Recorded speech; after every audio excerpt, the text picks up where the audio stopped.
What's up, y'all? What's happening? We are live. Let me get over so I can get to the topics and be a little more organized today. Give me just a second. I don't know why this slows down my computer all the time. Hold on just a moment and we can get going. Or maybe not. What's going on? All right, there we go. And let me get to the topics. There we go. Oh shit, some more topics on here. All right, let me see. All right, hold on just a second. There we go. Now we got the topics. Let me open up StreamYard. And why isn't it showing? Okay, there we go. Into the studio. And I've had to do that before. Without mic. Bam, there we go. All right, let's get it going. Rose Kennel, what's up? Let's get it exactly. We got Massachusetts Fishing and Growing in the house. What's up, man? Salute back at you. King Bro is in here. Exactly. Let's talk that dog stuff.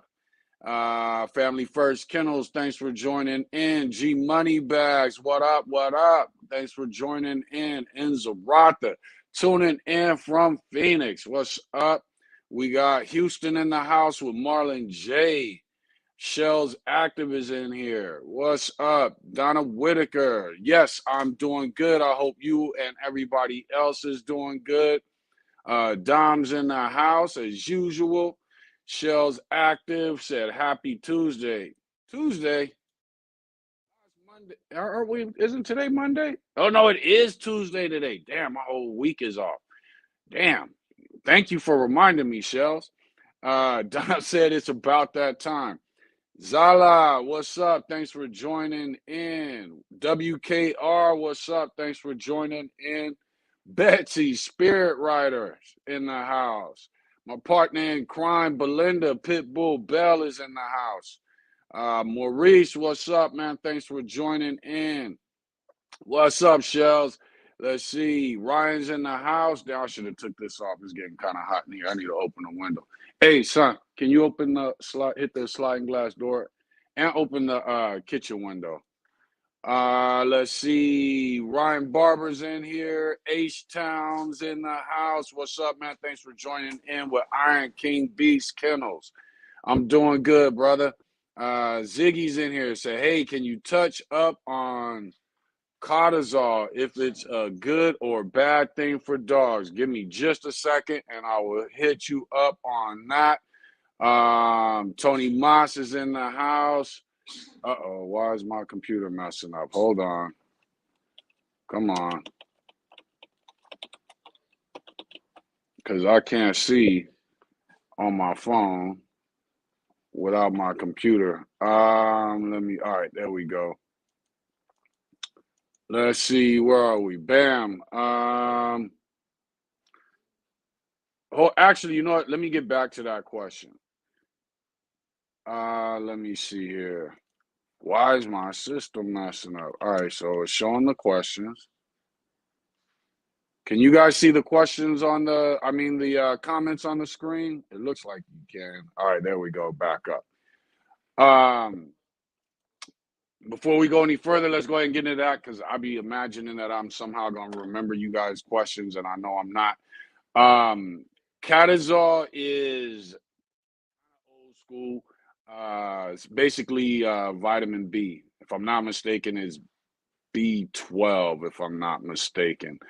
As far as for dog, I've never used B12 shots, anything like that. Never used it for anything.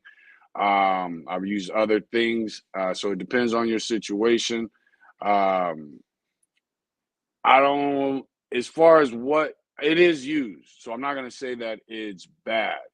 I do know vets use it. I do know other people that have used it for dogs, livestock like horses, things like that. So, but basically it's B12. B12 and it just boosts the metabolism. So it depends on your situation, whether, it's something that you actually need. That would be my question. So is it a bad thing? No. Is it good for your situation? That I don't know. So you know what I mean? So as far as just using it randomly, I wouldn't. People use B12 shots for all kinds of random things. That I would not do. I just don't believe in that. I try to keep everything as natural as possible. Tony Moss, what's up? Thanks for joining in. Ace 900's in here. We got Rick Libre. What's up, man? Let's see. Watchtower checking in. Got Eric Maxwell in here. What's up, Eric? Thanks for joining in. Rick Ayers is in here. Let's see. So let's get to it. Hold on. Let me get through the rest of these. Kahiki Sakata is in here. We got Rob Burney in here. Let's see here. Who else we got? Hard Cut Bully Kennels in here. Top Caliber Bully Kennels is in here. Salute back to you from Beaumont, Texas. Donna said like and share. 102K subscribers. Yes, definitely like and share. Watchtower said I'm out.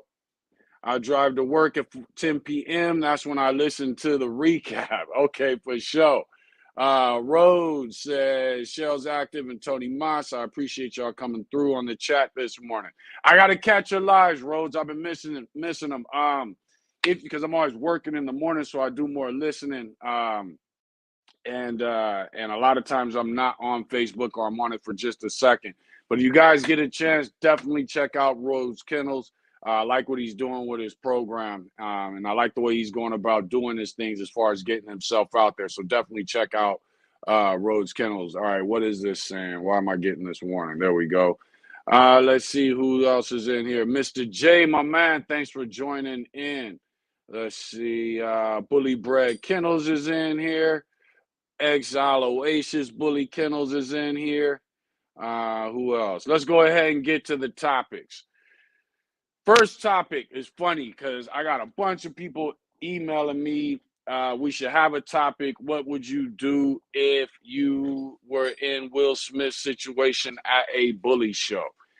And the funny thing is, I kept emailing those people back, or not emailing, but messaging those people back, like, yo, put it in the topics. If you put it in the topics, we'll discuss it. Actually, it was one person at first. But then a couple of other people hit me back. And I'm going to be honest, and we can keep this short and quick. You got 3 players in this, Will, Jada, and Chris Rock.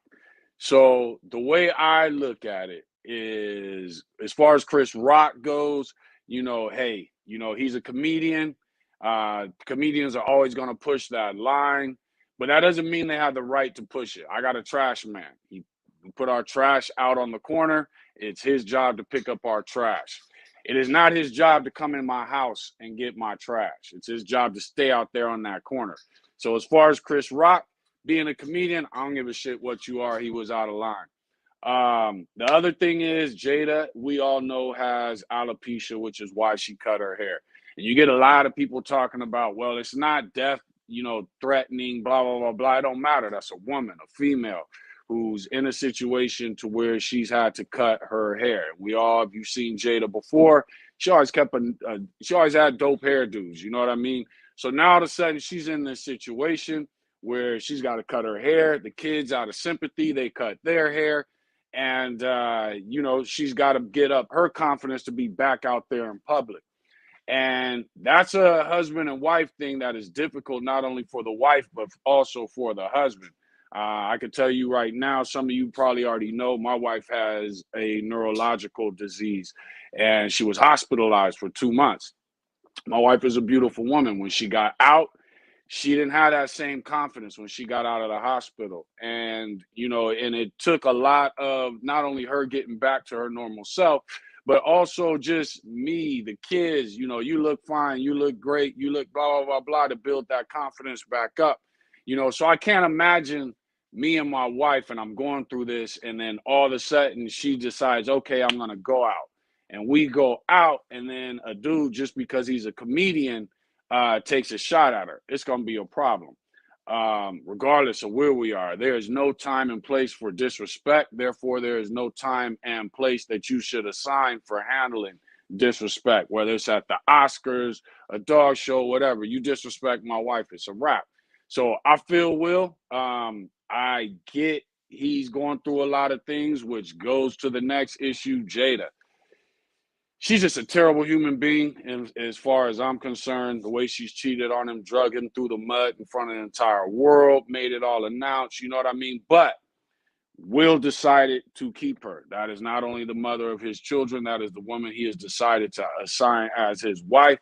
So salute to Will. I think he handled it accordingly. The only mistake I would say he made, especially since he has told Chris Rock before to lay off his wife, because Chris likes going in on Jada. The only mistake I think Will made was apologizing. I wouldn't and crying. I'm tired of seeing dudes cry on camera. That's what off camera is for. But other than that, you know, I don't have a problem with nothing Will did, whether it's at the Oscars. I don't care if it's in the White House. You disrespect my wife, it's up. It is where it is, and I'm not going to apologize. I might apologize for something I said, but I'm not going to apologize for nothing I did. That's not happening. That's my take on the whole thing, and we can move on to the next one. And it's funny how I typed in the topic for some of y'all that wanted me to talk about it, and y'all didn't even respond to it. But if you have a topic, yes, when you put it in the poll, it attaches your name to it. If it's something that you know you want to that you inbox me, I will add it to the poll. But I won't put you on blast unless I think it's something that's just basic or simple or whatever it is. Because some of you guys will inbox me, but you're not necessarily in the group where the poll is. So I'm going to try to start spreading the poll a little more than what I do. Tony Moss said, a grand champ can't produce. Who is at fault, the owner, the stud, or the female? Okay, let me go through the topics for today. So we got through the Will and Jada thing. Tony Moss' topic was a grand champ can't produce. Who is at fault, the owner, the stud, or the female? Richard Kendall's topic was brother and sister breeding with same mom versus brother and sister breeding with same dad. What is the difference? Good topic. I should have read these earlier. Raymond Fails. Yeah, Fails. Said Giardia treatment and pups. Okay, that's a good one. Antoine Rivera said, does pet home really mean shelter / ASPCA? Something doesn't add up with all these pet homes you hear about. Fernando Zavala's topic was when having a puppy female, what to expect on their first heat, how to prevent any accidental breedings, etc. Ashley Herman's topic was promotions and pet homes. So there's two topics there. And then my final topic was how do you know when you have too many dogs or too many breedings? So let's go to the first topic. We passed the Will and Jada moment. Tony Moss said a grand champ can't produce. Who is at fault, the owner, the stud, or the female? The person who is at fault is not the stud, but the owner of the stud and who he chose to get dogs from to put that dog out there as a stud. The reason I say that is this: as a breeder sells you a male, there's only a few breeders that are dumb enough to take a dog at a year-old that's never been bred and claim it's a stud. So 9 times out of 10, what happens is you get a male, he looks great, you claim he's a stud, you put him out there. If he doesn't produce, one, you shouldn't be putting a male out to the public until he's already produced within your yard. I think we declined a lot of people requesting King for stud. We actually, to this day, we really still haven't put him out there for stud. We just aren't good with the whole marketing thing. We don't think along those lines. But if somebody were to come to me about King, I can tell you exactly what you should get from him due to the fact that he's been bred. So if a stud can't produce, that is one, the way he was bred that is preventing him from producing. A lot of times people are trying to produce a stud, a possible stud, and then what happens is they pick the dog that looks the most like the male. And a lot of times, as we've discussed before, due to the way chromosomes work, he may have the males look at random, but he's not able to produce that look. chances are you're going to get what you want from the female that looks like the male. But as far as somebody being at fault, it's the one who chose to go to him without seeing that he could produce. And then two, it's the breeder who created the stud. Because you put him in the hands of somebody who's going to call him a stud, whether you knew it or not, if you didn't ask those questions before you sold that male pup, then you need to let that person know, hey, I'm selling you this male pup. But if you plan on breeding, which 90% of the bully community is doing, then you got to understand that he wasn't put together to push off his genetics, even if he's showing what it is you like, because there's a strategy to creating a producer. And if the breeder is not within that strategy and says this pup is going to be a great stud, then that breeder is wrong. At the same time, the person who purchased the pup then promoted it as a stud, you're wrong, because you didn't breed him first to make sure before you put him out there. It all goes, you can't blame the female for it though. Now if you got a female that's heavily line bred, inbred, she's going to push her looks, especially if that stud is scatterbred, even if he's trying to push his own genetics. But other than that, it really comes down to, you can't blame the female. You, as the person who's saying, I have a stud, need to do your homework on your stud. You need to do your homework on the female that he's being bred to. You need to make sure, you also need part of your doing your homework on your stud is you breeding your stud before you put him out to the public for stud. So that's kind of how I look on that. Let me see if I can catch up with the comments real quick. Let me see here. Rose, Kimmels, who else is in here? King Crow, B12 is iron. Exactly. B12 is exactly, but that now I can't even pronounce the word, is a B12. Let's see. Bully Bread Kendall said, got my Johnson's American Bulldog in heat. My male struggling to find hole. Any ideas what to do to help? I got gloves, so I'm prepared for any options. Well, get prepared for those options. You got to get down and dirty with them. It's about to be a threesome. Put your gloves on, get you some KY jelly. Don't get nothing with no fancy tingling sensations or anything like that. Just get regular, plain old KY jelly with your gloves, and then help him guide it in. The reason you want the jelly, you don't need a lot. You just don't want to be touching his penis and you're drying it up. So you're gonna have to help. You're gonna have to help him guide it into the vagina of the female. Once he's in there, he'll be able to handle the rest on his own. But yeah, you're gonna have to get involved, Bully Bread. You're about to have to get involved. But help him out. You know what I'm saying? Sometimes I have been in situations where the male was not tall enough and needed to be kind of lifted up.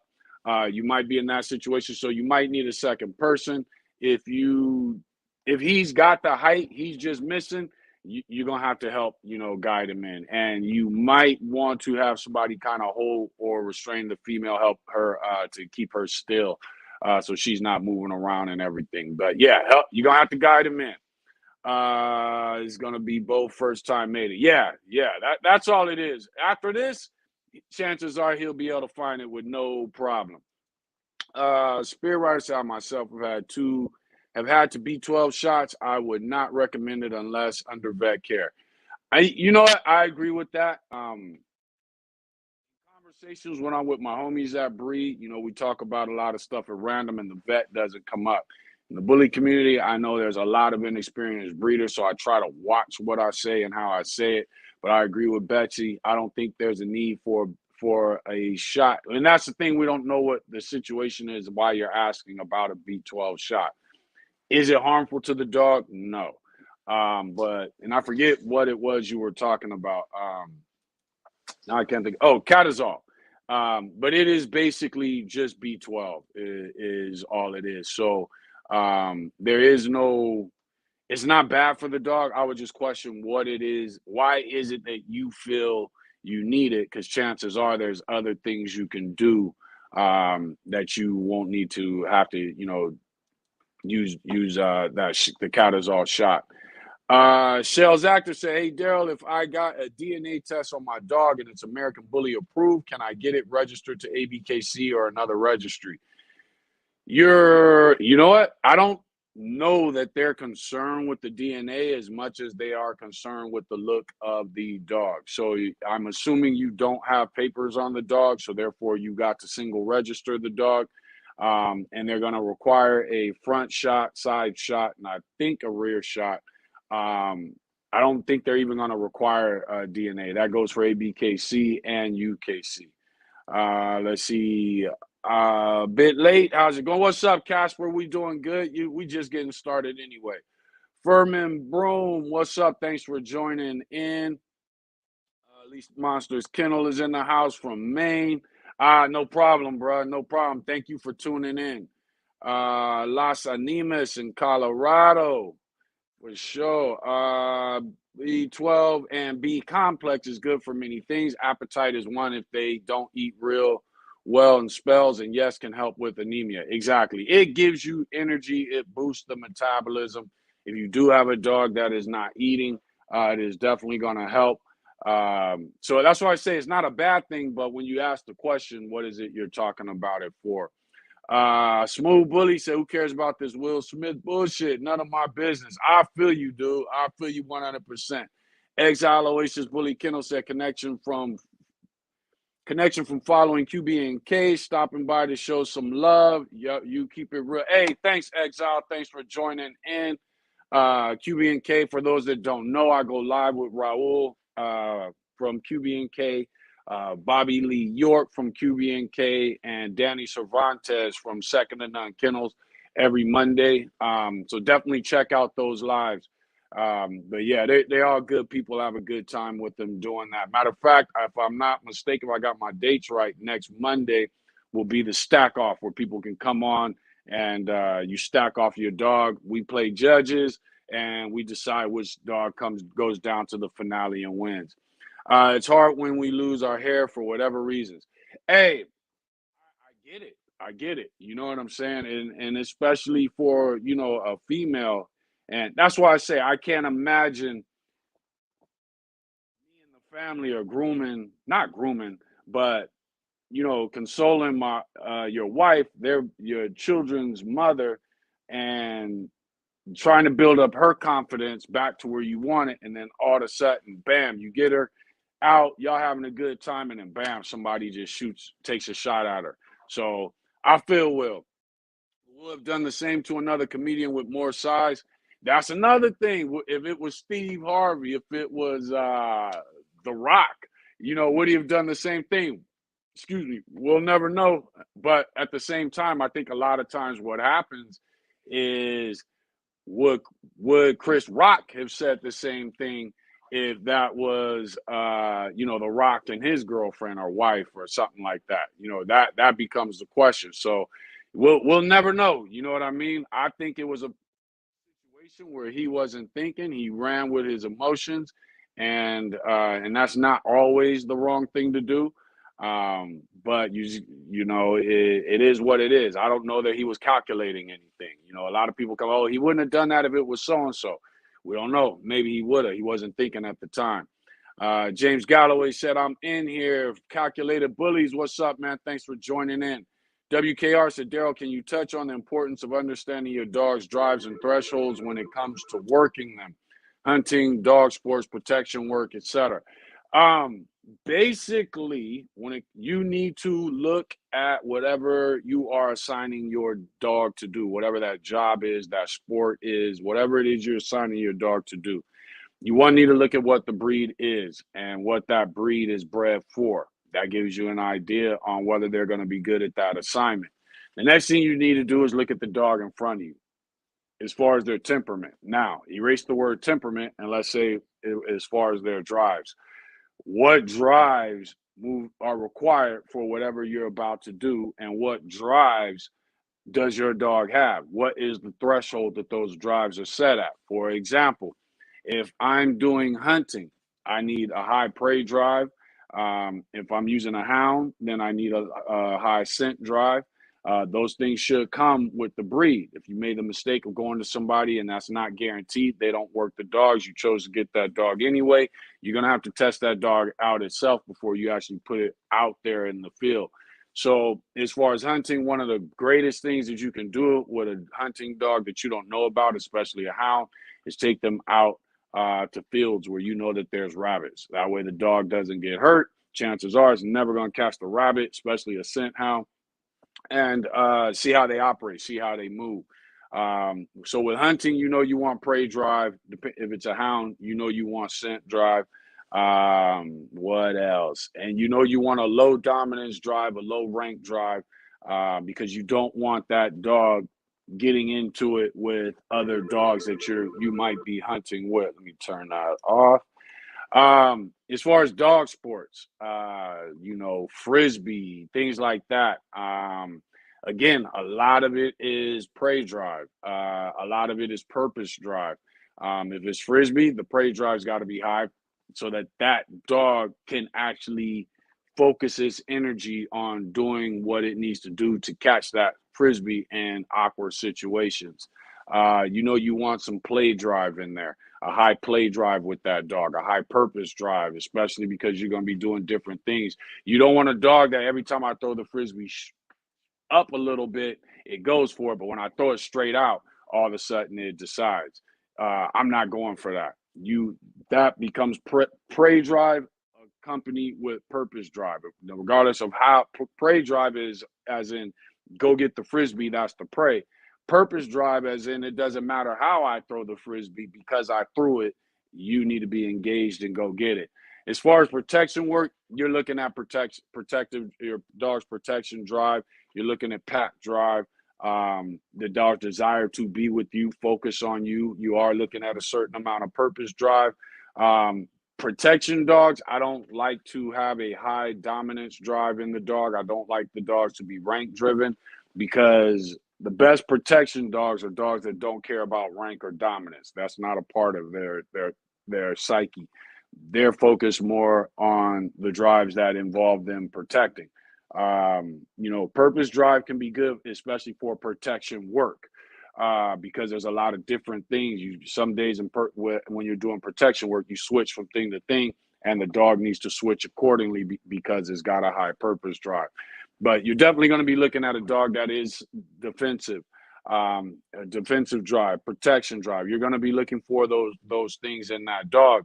Also, I think a lot of times people don't understand that your dog can pass protection training with flying colors, but then all of a sudden somebody doesn't back down or causes the dog the least amount of pain. Now, next thing you know, the dog goes from engaging to just standing its ground, or from standing its ground to actually retreating.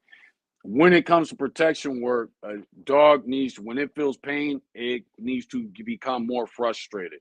That is one of the beautiful things about Mastiffs. When you look at the Bandog, that's one of the reasons they use the Mastiff in Bandog breedings, is so that when that dog is engaged and that person is resisting and scratching and punching, doing whatever they're doing to get that dog off of them, rather than the dog retreating, the dog actually becomes more frustrated and engages even more. So there's definitely various drives. Those are the main drives that kind of came to mind when regarding your question. The thresholds on those, thresholds can only be determined by testing. Sometimes you can see it tested through the litter mates. If you don't see it through the litter mates, dog hits 8 weeks old, all of a sudden all the dog puppies are gone. Now it's just you and the dog that you keep, the puppy that you keep. You're going to have ways of testing that yourself. How the dog deals with stamina, how the dog went with lack of stamina, which I wouldn't push as a pup because he's still developing. Determination, you know, throw a blanket over the puppy, see how long it takes for him to find his way out of the blanket. Some pups will become frustrated and they'll just sit down, squat, waiting for you to take the blanket off of them. Some pups, they're never going to quit. You can do it over and over. And a lot of times what I'll do is I'll throw the blanket over the pup and I'll count how many times is that puppy go before he's willing to quit. If they do 10, I'm done. I'm not going to stop it. I'm not going to continue doing it. I'm considering that good enough. If they stop at 6, then I'm making decisions on whether you're a keeper, whether I breed you, etc. The reason I like doing those things as pups is because you're not dealing with pups that have been, it's always nature versus nurture, and you're not dealing with a dog that has had an environment that has created a certain amount of determination. You're dealing with the genetics, but there's various ways of determining, those thresholds. Prey drive, you can use a little. I've shown you guys before the little red dot lasers. See how long that pup will go after it. You know what I mean? That's going to give you an example of determination. So thresholds, drives are seen. Thresholds are tested, and you want to have various setups to test for that. Let's see. Rob Bernie said, "I think your response last night shocked a few." I hear you though. My response last night, oh yeah, I bet it did. You know what I mean? I just don't believe in few situations where I'm not politically correct. I try to be more politically correct when it comes to dogs, but I'm not. If you read between the lines, you'll always understand exactly what I'm saying, even though I hold back a lot of times from social media. And when it comes to my family and kids, I'm not holding back. There is no arena that you can disrespect a man's family and kids, and then he's supposed to hold back because of where it took place. I'm gonna handle it where it's at. I'm not, and if you're on stage and I know you're not coming to the crowd, then I'm gonna go to you on stage. So, like I said, I don't have a problem with what I saw. I know a lot of people are saying negative things about him, but that's that man's wife. That's the mother of his children. And I'll tell you right now, I don't know nobody. I don't have no homies that would have held back in that situation. And them having that mentality has gotten us through a whole lot of situations. If you're gonna hold back at the Oscars for your wife, then I don't want to be out with you and we party and something goes down and now all of a sudden you decide whether this is the right place and time. Nah, you got to ride where the ride needs to be done. Eric Max, I'll fight in church, but this could have been done behind curtains. It could have, but said in front. That's the thing.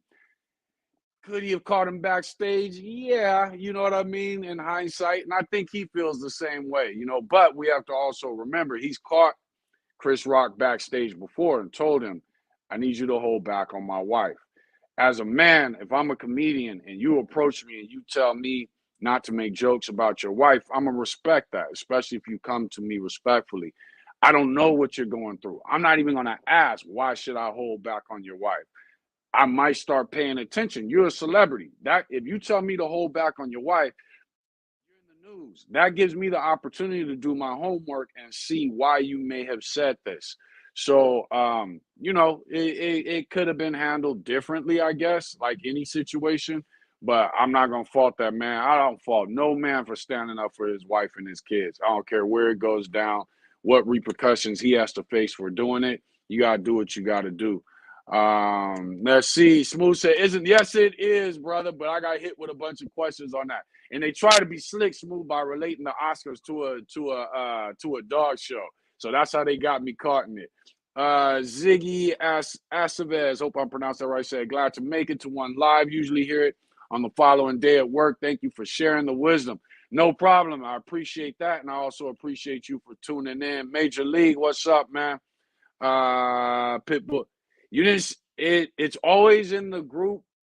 I shared it on my page. I think I shared it on my page. You should have been seen. I'll start sharing the poll. The more groups and stuff like that. So that's what I'll start doing. Let's see. Ace 900 said Will did what he's supposed to do as a husband. The joke went over his head for a second before he took action. That's the way I think about it. I salute him to the fullest. I would have done the same. A lot of people are faulting him, saying, "Oh, he was laughing at first, then he looked at his wife, and then he got mad." Well, the truth is, there's no camera there that shows him looking at his wife. When he's laughing, I think it's comedian on stage. We're at the Oscar. I'm in this funny mode. You just said a joke. The punchline hasn't even hit me. I'm just laughing because everybody's laughing. Then all of a sudden it hits him. Whoa. Not only did you say something about my wife that was disrespectful, but I've told you before not to disrespect my wife. So I feel him. Let's see here. Ace 900 said nobody is at fault. Only people I would blame is Chris Rock and Jada. Jada opened the door because of her constantly putting their relationship out there. She opened the door for him to be disrespected. Um, and Chris Rock, bruh, you know, he when somebody man tells you leave his wife alone, you got to leave it alone. Especially he done told you that the last few years. Pitbull Bell said you can use fish oil for Giardia. Yes. We can go ahead and get into that because I don't know what your situation is. That was from Raymond Fails. Giardia treatment for pups. Um, Giardia doesn't usually kill dogs, but if they're immune unless their immune system goes low, then it can treat them. I know there are. If you go to the vet, I know they use fembendazole for Giardia, and I know they use another. The other one I can't think. It starts with Metro. Metron something. I can't think of the name. As far as you treating it yourself, which I would add, if you go to the vet, I would still add these things. The oil from cloves can be used to cure Giardia. Also, garlic is very good for fighting Giardia, and then it's just about boosting. Golden seal is another one that you can use for Giardia, and those will help treat it. So we'll skip that question when we get to it. Let me see what other comments we got here. There we go. Donna Whitaker said, well said about Will and Jada. He was laughing until he caught her face. He knew by that look he had to do something. Exactly. Well, hey, that's another thing. If you say something disrespecting my wife and I laugh for whatever strange reason, and I see she's mad, yeah, I'm not going home without putting hands on you. That's not happening. Especially I made the accident of laughing. Yeah, I feel well because that argument at home is going to be crazy. So I'd rather the Oscars look down on me than me have to go home and face my wife because some man said something. I didn't say nothing. And you got a wife and kids. And you can ask my wife and kids. There's several situations that if I didn't have two sons, I might have handled differently. But because I got two sons, sometimes even if you ain't in the mood to be a man, you got to be that. You know what I mean? So I feel well. Dom said, what's the latest first heat have you seen or heard of? The latest I've ever dealt with was, what was she? That would have been 12. So that would have been, she was over, actually, it was just over a year. So she would have been 13 months. That was with a beagle I had for some reason. Actually, it was a friend of mine's beagle. But it was 13 months before she went into heat, and we wanted to breed a male beagle that I had to her. I tend to look at that first heat. I wouldn't be alarmed until you start getting to like 14, 15 months. Go ahead, take them to the vet and have them checked. I've heard of 15 months before a female went into heat, and I don't know if the person had them checked, and I don't know if there were any issues, but it did eventually go into heat. And I know after that, she was having heats every 6 months. But I want to say she was 15 months. That was another friend of mine's dog. James Galloway said it is the female and the male fault. Just because he is a grand champion himself don't mean he can produce. Exactly. The reason I say both is because they probably only bred her to him because he got that title and not Hal.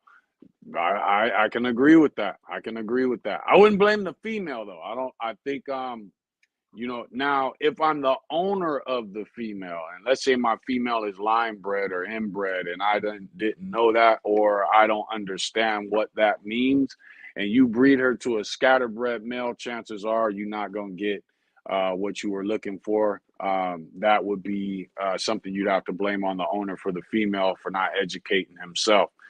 Let me see here.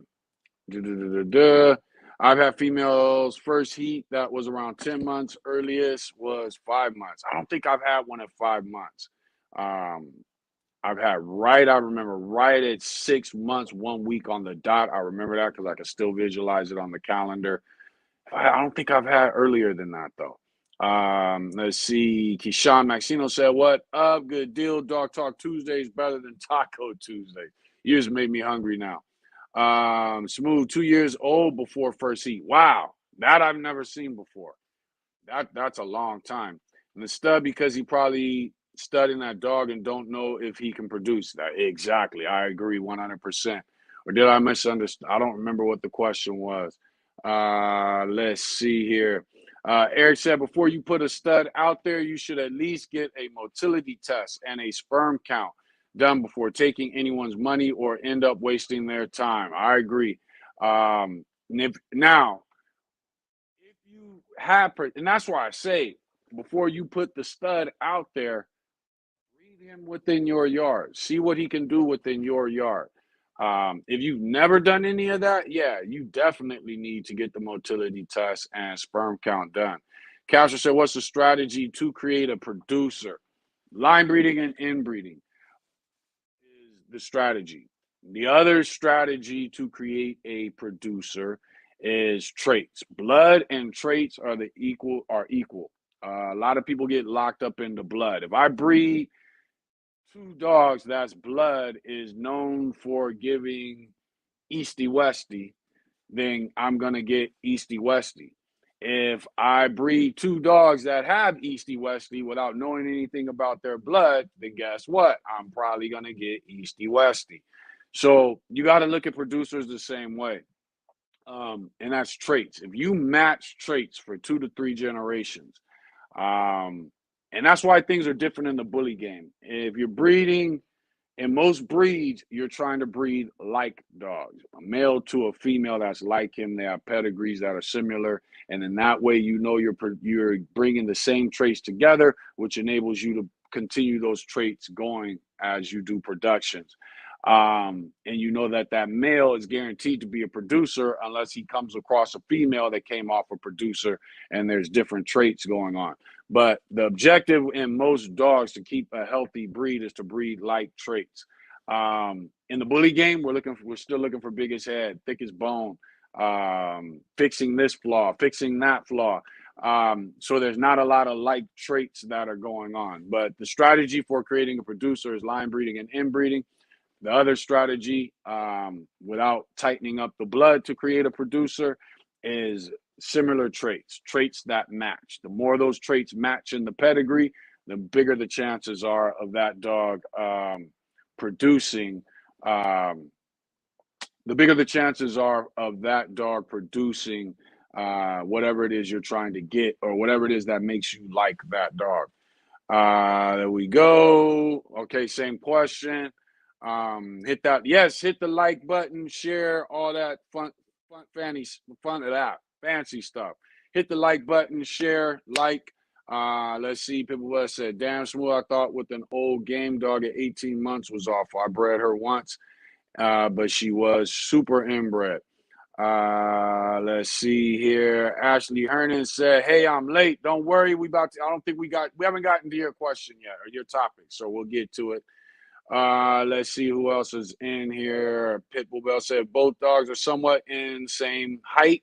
Get someone to hold female cup her in, guide him in. There you go. You don't need no lube. The only reason I would say to use the lube is just depending on what type of gloves you have. You don't want, chances are once he enters, you're fine. I would just more use the lube on the gloves. I would get the gloves nice and slippery, not a lot, and then go from there. But I would say go ahead and use it, because if it takes you a couple times trying to do it or whatever, you can end up drying off his penis, and then you got more friction you're dealing with, which causes her to be more uncomfortable. So the more lube, the more comfortable she is. We all know that. Spirit Rider said Bailey and S still acting like I should wait one more heat. If the maturity is not there, then I would wait. That's one thing I don't have a problem doing is waiting. Thor, do you consider UKC/ABKC pedigrees when breeding? No.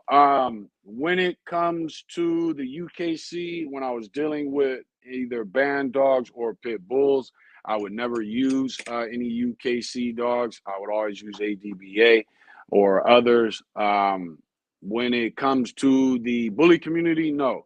What I would say is, what are the differences? The UKC is looking for a dog that is not as bulldogish.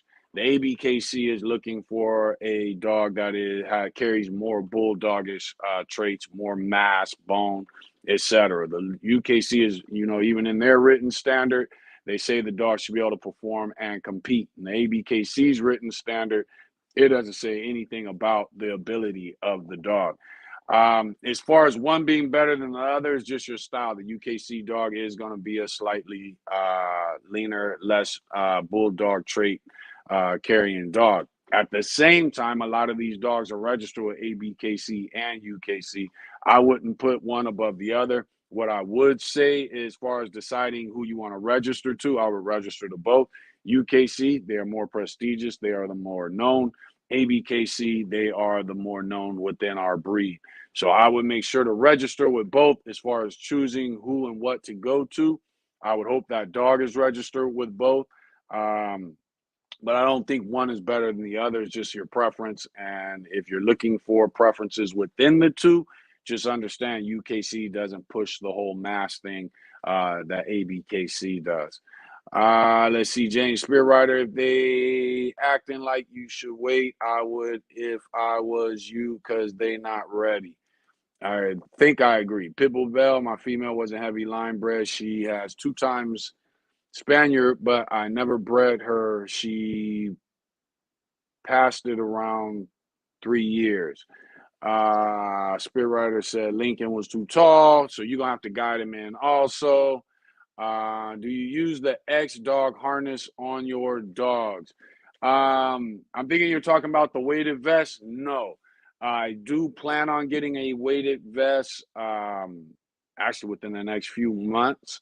But I've never used a weighted vest as part of my regimen. I do have a lot of friends that use them. I've never used the X dog version. I heard that it is pretty good. I will say I've also seen dogs running with the X dog vest, which is what I'm thinking you're talking about. When every time I hear X dog, I think of the weighted vest. I have seen dogs running with it, and it does seem to fit pretty snug. Now, if you're not talking about the vest and you're talking about a harness, that I've never used. But as far as their vest, I've heard nothing but good things about their weighted vest. Yes, front, both sides, and rear shot pictures. I think ABKC is doing single registry, no lineage. So will UKC, no lineage. But if you do UKC, then ABKC will not. What do you mean by that? If you do UKC, then ABKC will not dial. Let me know what you mean by that. Oh shit, smooth. That sucks, dude. I know. Let me see here. B, can you get UKC? B, UKC, and yes, you can be both. You can register with as many registries as you want to do. What up, Trench? Thanks for joining in. If you do ABKC first, you can then go UKC. But if you go UKC first, ABKC won't. I didn't know that. I did not know that. That's interesting.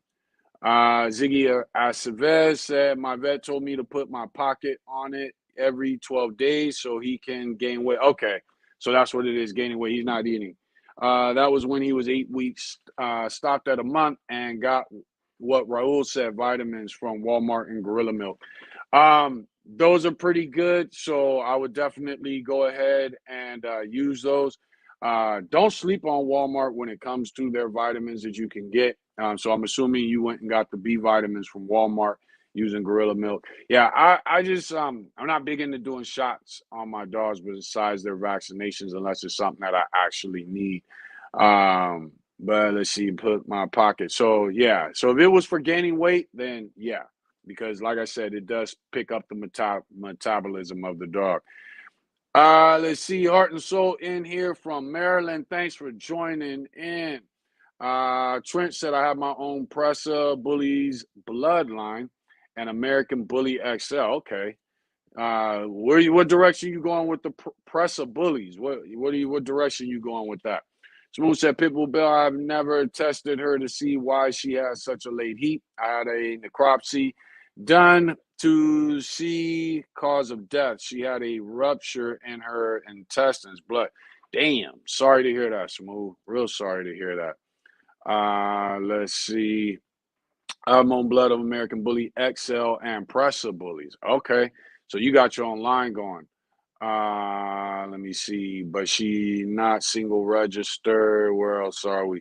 Ziga Savida's question. How do you know you have a bully if you pumping them full of stuff they should get from their food, especially at that age? Was it only to add weight that he told you to? Yeah, it sounds like it was to add weight, especially if the pup just for whatever reasons wasn't eating. Also, remember, if your pup's not eating, one of the ways to pick up the energy, beef liver water is a great thing for old dogs, pups. A lot of people only think it's for feeding pups. It's not. It will give your dog energy, cause them to move around, run around, and then a lot of times that will pick up their appetite. So don't sleep on that beef liver water. Trent said he's UKC registered. How far back am I? We have 5:30, so I'm about 22 minutes behind. G Money's with UKC. Do you have Pitbull papers or bully papers? I was curious, would a female Cane Corso and a male Pressa Canario litter make a good guard dog? I would say Pressa to Cane Corso to Pressa, I would say would make a great guard dog. Of course, you want to make sure that they're bred for that because a lot of them are being watered down. The Pressas aren't becoming as watered down as the Cane Corsos.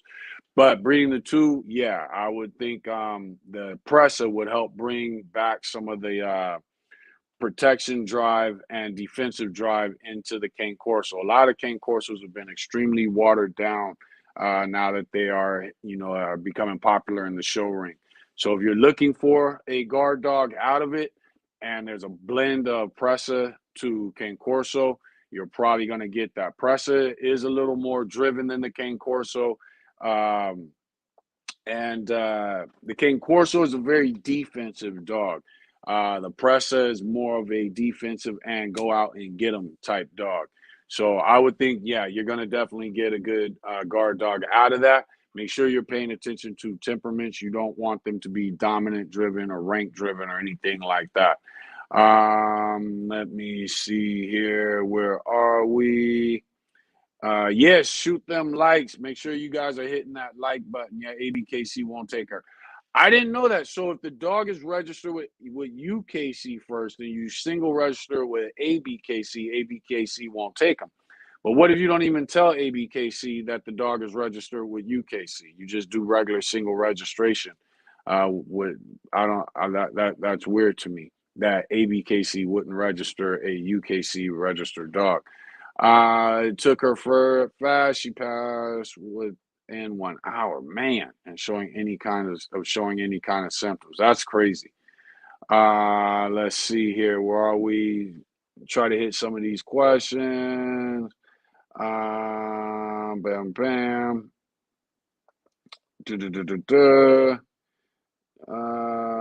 Let's see. Durant Ness said, what are your thoughts on getting a male fixed at 1 year? Also, the pros and cons.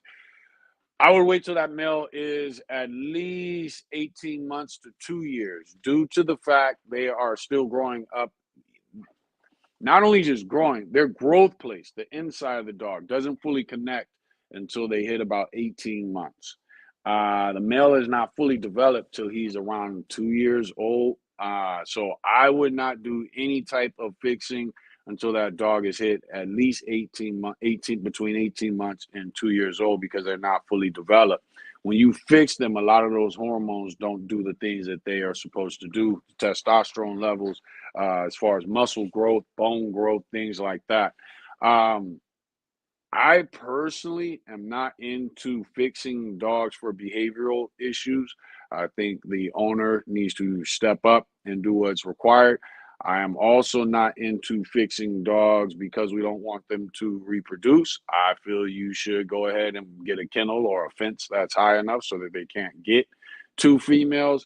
I personally don't see any reason in fixing dogs other than trying to prevent cancer or health issues that come with various hormones or their reproductive systems. Other than that, I think if keep your dog on leash, make sure they can't jump the fence, and there shouldn't be any issues. As far as behavioral issues, a lot of times fixing the dog doesn't do anything. Beth B's in the house. What's up? Let's see here. It's beef with you. Okay. So that's what it is. So then I would think you could get around that by just not telling Abkc that the dog is registered with UKC and then just single register them. Yes, due to open appetite. So he would eat more. Okay. So that's what it was. I could make that happen, but I wouldn't until I could find homes for the other pups first. The parents are purebred, but the pups won't have paperwork. Started with no pedigree. Babisa, you're an alpha. I love your view on Will Smith. That's funny. Sometimes me being an alpha has gotten me into trouble. But I have worked on that over the years. Let's see. And especially dealing with Facebook, I try to not let my natural person or who I am get to me because Facebook, you can't do nothing to somebody that's on the whole other side of the country. But if you could reach through your phone, I would probably be different on Facebook, but I hold back a lot. Let's see. Exactly. I see it all the time. They overfeeding or pumping them full of shit and calling them bullies when they just overweight dogs. I agree. Let's see. Rose built exactly. I think he's what? Are you 4 generations in? I think now. I have one King Crow. Father is a Serbia import Corso. Mother was the biggest, most impressive presser I've ever seen. Nice. What is open? I think he missed. I think just the dog didn't have an appetite. Because I've never heard that term either. So I think he mistyped. Okay, G Money. If UKC says pit bull, then you can duel with Abkc as a bully. That's what I'm thinking. Matter of fact, we have one female, Lady Justice, was registered UKC, Abkc, and then had her papers transferred from Pitbull to American Bully with UKC. Shots in front of Walmart. Let's see. Damn, I'd like to see a pic. I would too if you talk about the Pressa Corso mix. And why did he need to eat more? That's another concern I would have. Is there some type of health issue going on? Especially normally you deworm a dog, or especially pups, and their appetite skyrockets, and they start gaining weight. What's up, the Million Mile Man? What's up, man? Thanks for joining in. Starting from the bottom, putting pedigree in, I see is healthier and knowledgeable of original breed flaws. I definitely, when you're getting those dogs from those breeders, you want to make sure you're in tune with any other breed flaws. Thanks a million. I appreciate you. Make him eat. Thank you for joining in. Make him eat more, but I don't see no difference. Give him time. It will take. Watching a pup grow is like watching water boil. You should notice differences, I would say, every 10 to 14 days. When I say 10 to 14 days, I mean 10 to 14 days. You should notice differences. You've got to block yourself. Look at the dog, analyze the dog, get a good look at the dog, pick the dog up, feel how it feels, and then block all that out. Put it on a time reminder or something, 10 to 14 days, reanalyze dog. And then you should have an idea of their themselves. Also, you use a scale. Puppy scales, I think, are like 50, 60 bucks. Use a scale so that you can monitor those differences. What's the link to your OnlyFans page? The Million Mile Man said, what does it mean to papers on dog? Papers is their registrations. 2 papers is you might have a dog register with multiple kennel clubs, Abkc, UKC, UKC, AKC, UKC, ADBA. A dog might be registered with multiple kennels, if that's what I think you're asking for. Let me see. Yeah, same question. Let me see here. Where are we? We're at 5:37 on the comments, so I'm still about 20 minutes behind. We can't get any fish antibiotics in Canada. Damn, so Canada's really cracking down. Really, really cracking down, because that's how we usually get around all that stuff, is through the fish antibiotics. The Metro, yes, that's it. The Metro word. I couldn't think of it earlier. That's Panicure, aka Safeguard. Fish is the med you just tried to say. Oh man. Paperwork is your dog's history. Exactly. Pedigree is it's just when you hear people talking about paperwork, they're just talking about the pedigree, the lineage of the dogs, what dogs were used to create the dog that's in front of you. Visual is the same as that. The other is a wormer. Let me see here. Where I'm trying to stay caught up with the comments. I think we can go. Let's see. Beth said we are forced to go to the vet. Other than wormer, we can get at a feed store. I think there's going to be a lot of that crackdown in the States also. Let me see. So we did Grand Champ. Rich's Kennel said brother and sister breeding with same mom versus brother and sister breeding with same dad. What is the difference when it comes to the same? Okay, brother and sister breeding with the same mom and brother and sister breeding with the same dad is the same when it comes to your female offspring. The father gives a equal amount of genetic information to females as the mom does. When it comes to your males, they tend to get less of the dad's genetic information and more of the mom's genetic information. Um, so that would be the difference. So brother sister breeding when it comes to the same mom means that the brother has a lot of her genetic information, 50-50 mom and dad genetic. Okay. The brother has a lot of the mom's genetic information already. The sister has 50-50 genetic information coming from mom and dad. So if you're breeding them and they've got the same mom, then that is a lot of genetics coming from one place. If they have the same dad, then the female has 50-50 genetic information coming from mom and dad. The male has more mom of the mom's genetic information, and therefore he's going to have less of the dad's genetic information, and you have less chance of genetic overload causing any type of issues. More than likely, there won't be any issues anyway. I think the thing that you have to really be aware of is negative traits. What negative traits does the mom have? What negative traits do the dads have that are being used in these pups? And then when you breed them, there's going to be a larger chance of you having genetic issues if they have the same mom and that mom has genetic traits or flaws or issues that you don't want because they're coming from the same mom. Raymond Fails said Giardia treatment in pups. We already went over that. Antoine Rivera said, does pet home really mean shelter / ASPCA? No, as a breeder, nothing should equal pet home. Should equal shelter ASPCA. Pet home does not mean that the dog should go to a shelter. It just means that it's a dog that was not the best in that breeder's yard for them to continue using it as a stud or a breeding female in their or a dog in their program. That's all pet home means. What is pet home for one person may not be pet home for the next person. And what I mean by that is if I've got my dogs where I want them, and now only thing I'm focused on is consistency, then I might pet home dogs that aren't the best. The dogs I pet home may be better than the average person's yard, regardless of whether they're grand champions or whatever. So, it's a term to be, it depends on the breeder you're going to. One breeder's pet home dogs may be another breeder's yard tools for their yard to get their yard going.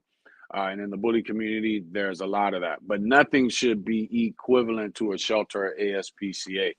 Then the rest of the topic says something doesn't add up with all these pet homes you hear about. The truth is, as a breeder, the majority of your dogs, your productions, should be going to pet homes. In the bully community, we're trapped in this pyramid scheme where it's a bunch of breeders selling to breeders. But the truth is, in the average, outside of working homes, the or working dog breeders, when you're just breeding for aesthetics, then the majority of your dogs should be going to pet homes.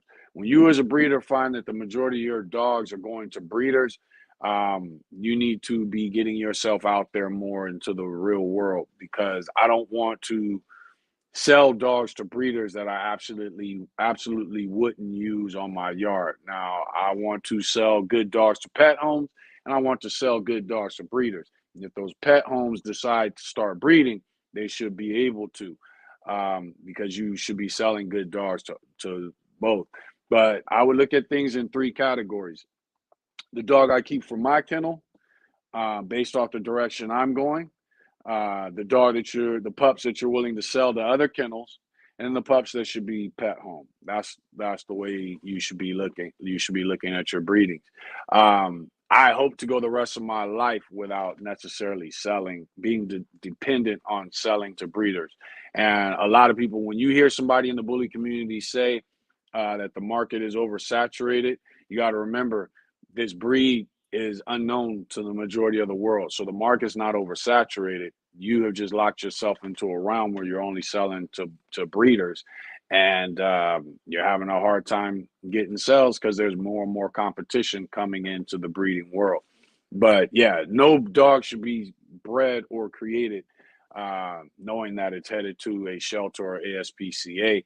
And as breeders, I'm assuming we all are trying to put our dogs in the right hands. And at the same time, everybody that's gotten a dog from us knows that before, and I don't care if this is dogs I bred 7, 8 years ago before bullies, don't put them in a shelter. Bring them back to me, and I'll figure it out from there. But I don't want any production I've ever had to end up in any form of a shelter. Let me see. But so as far as that question, no, pet home does not mean shelter or ASPCA. Chances are, when you hear that, that's just a bunch of bully breeders running their mouths on typically Facebook. Let's see. Fernando Zavala said, when having a puppy female, what to expect on their first heat, how to prevent any accidental breedings. Hopefully you got some answers on when we were talking about females coming into heat late. As far as what to expect, your first thing you're going to notice is her vaginal area starts to swell. You'll notice a swelling. Next thing you're going to notice, in 5 to 7 days of the swelling, you're going to notice all of a sudden she starts bleeding. Your wife starts yelling at you because she's bleeding on the carpet and on the tile and all these other things. You're going to get blood. The next thing is you're going to notice that blood starts to become less and less red, starts to become an amber color, will sometimes even go clear. At that point, she's actually ready to be bred. It's her first heat, though, so don't breed her.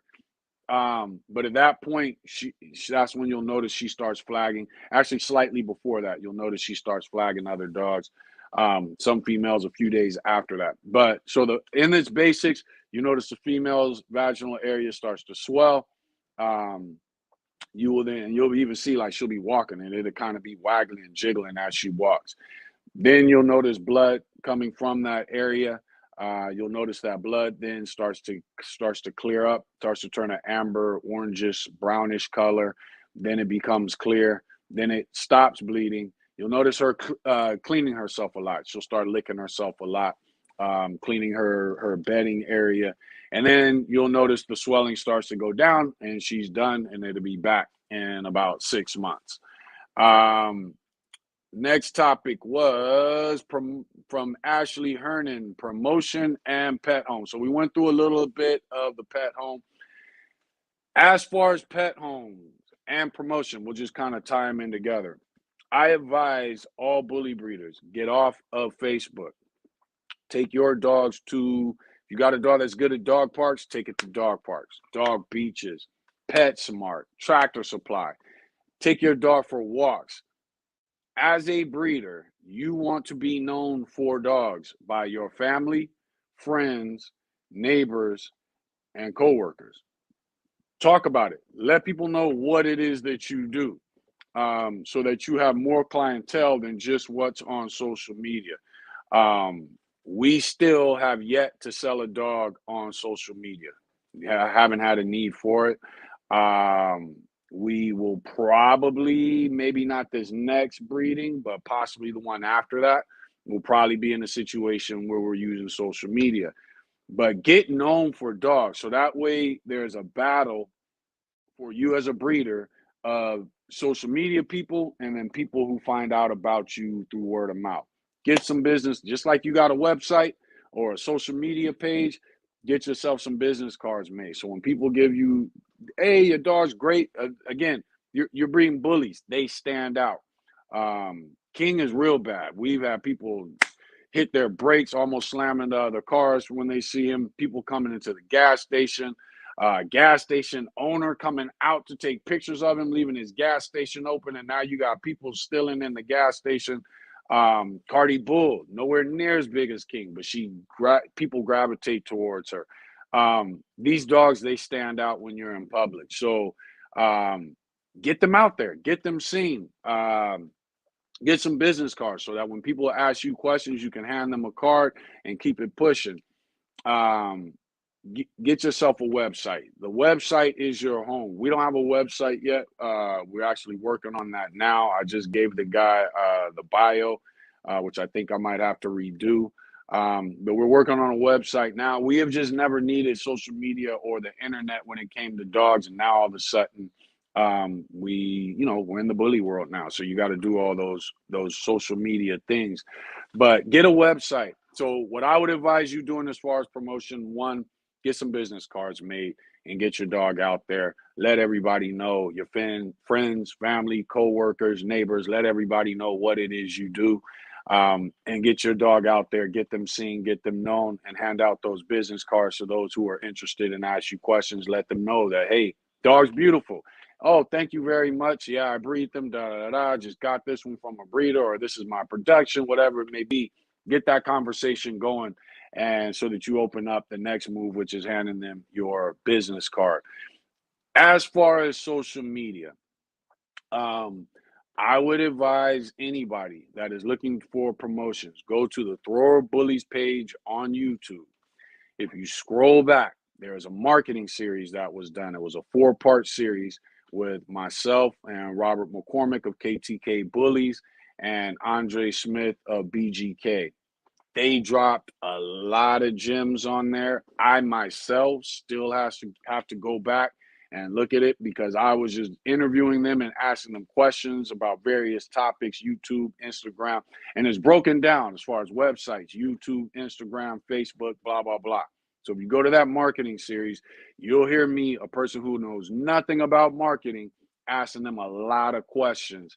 And that's what made it good, was because I don't know anything about it. So there were things they were talking about that were over my head.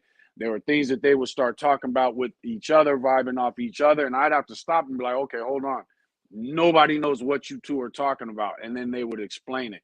So it's a lot of gems and jewels in that live. Make sure to check that out when it comes to promotion. But the reason I say get known for dogs in your community is this. As you're breeding, we're dealing with a breed that was messed up from the start.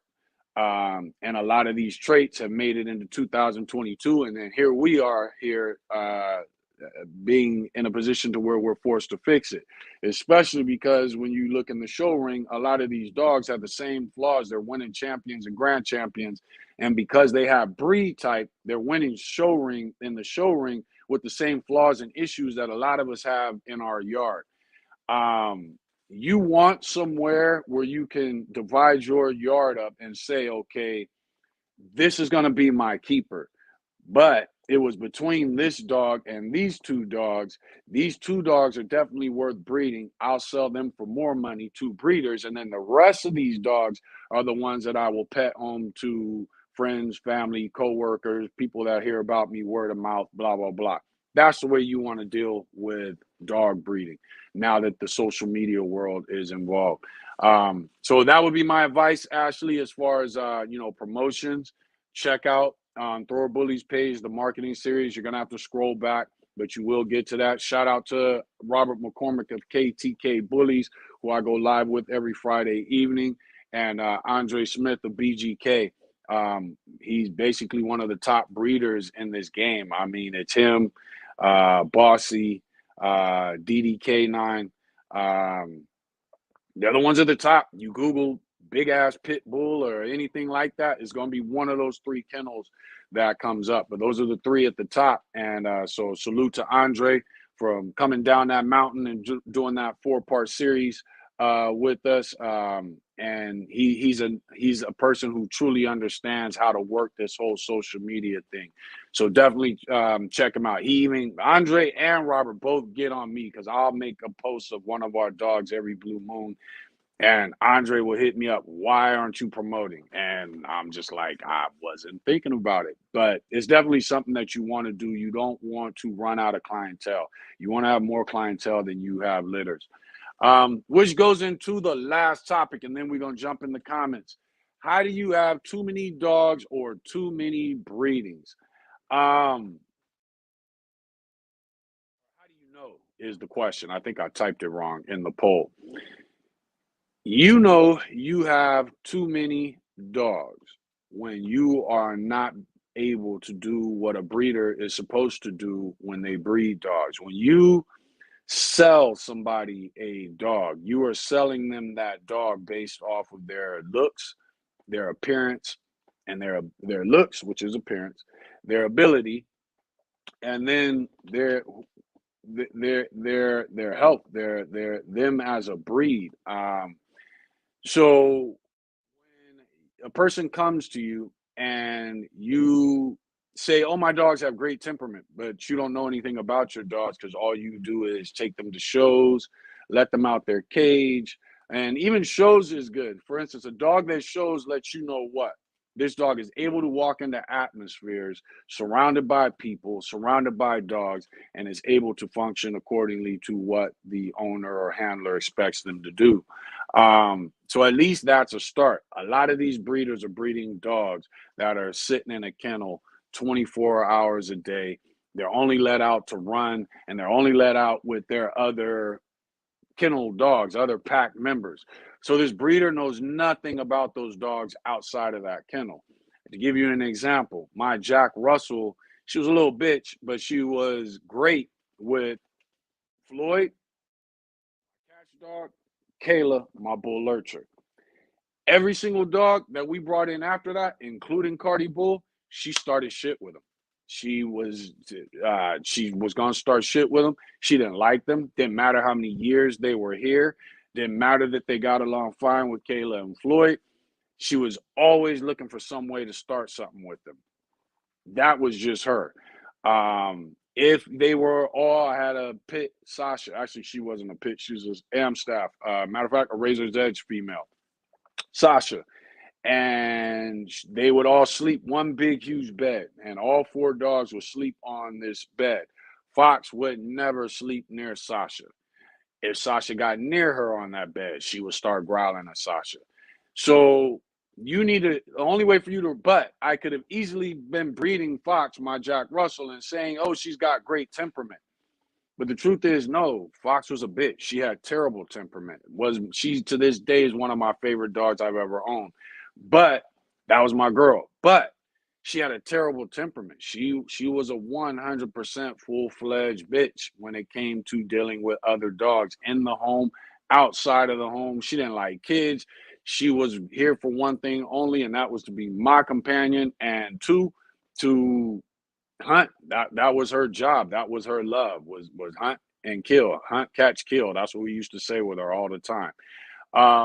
So when you get breeders that keep their dogs in kennels and then they just let them out, they got 3-4 acres and they let them out. All my dogs have great temperament. When I let them out of their kennels, they run around, they have a great time. That has nothing to do with temperament. That just has to do with the dog's temperament when it comes to their pack drive. The truth is, as a breeder, you need, before you breed dogs, you need to be actively spending time with that dog as an individual, taking them to PetSmart, Tractor Supply. I'm not big into dog parks and all that stuff, but you know, seeing how those dogs do around stranger, how do they operate around kids? Exercising that dog. What are that dog's limits when it comes to exercise? Are they more into the flirt pole than the spring pole? This is going to give you an idea of the dog. Are you more into fetch than the flirt pole? Are you willing to get on a treadmill? A dog that's willing to get on a treadmill and just run is usually high purpose drive and has a lot, and it has a high energy. But if you're not, if you all of a sudden have so many dogs where you can't take the time to learn that dog as an individual, learning that dog means I've taught you to stay, I've taught you to sit, I've taught you down. Those, I don't like sit that much, but three commands, I think, or two commands, I think, three commands that I think every dog should know is come or heel, down, and stay. As you get more experience with dogs, you may not need to teach those commands. But the reason you should be teaching those commands is, one, to learn about yourself when it comes to dealing with dogs, but two, to learn and deal with the dog in front of you. If it is difficult for me to teach a dog, I'm being consistent. I can honestly say to myself, I'm being consistent in teaching this dog to down. And it's not learning it as quickly as my other dogs that I'm used to, or I'm teaching a dog to stay. You should be able to teach a pup to stay before they hit 8 weeks old. So when you get a dog from us, for instance, that dog is going to know how to stay and is going to know to come to you off of signals, because we're not going to really give the dog a name, but off of various signals, it's going to know to come to me. When I snap my fingers, I whistle, that pup needs to come to me. It's going to learn to come to me. If I'm going to teach that dog to stay, and then I'm going to work on teaching that dog to down before I actually, those dogs leave to go home. But I've had in like a kennel with 8 puppies in it, 11 puppies in it, and I will tell them to stay as I put their food bowl down, and they're all sitting there 7 weeks old waiting to come out, and then bam, I tell them come eat, and bam, they all come out running from the kennel. You want to teach these dogs as individuals, as a breeder. If you don't have the time to do that as a breeder, and the reason I do it as a breeder is to make it easier for the home that they go to.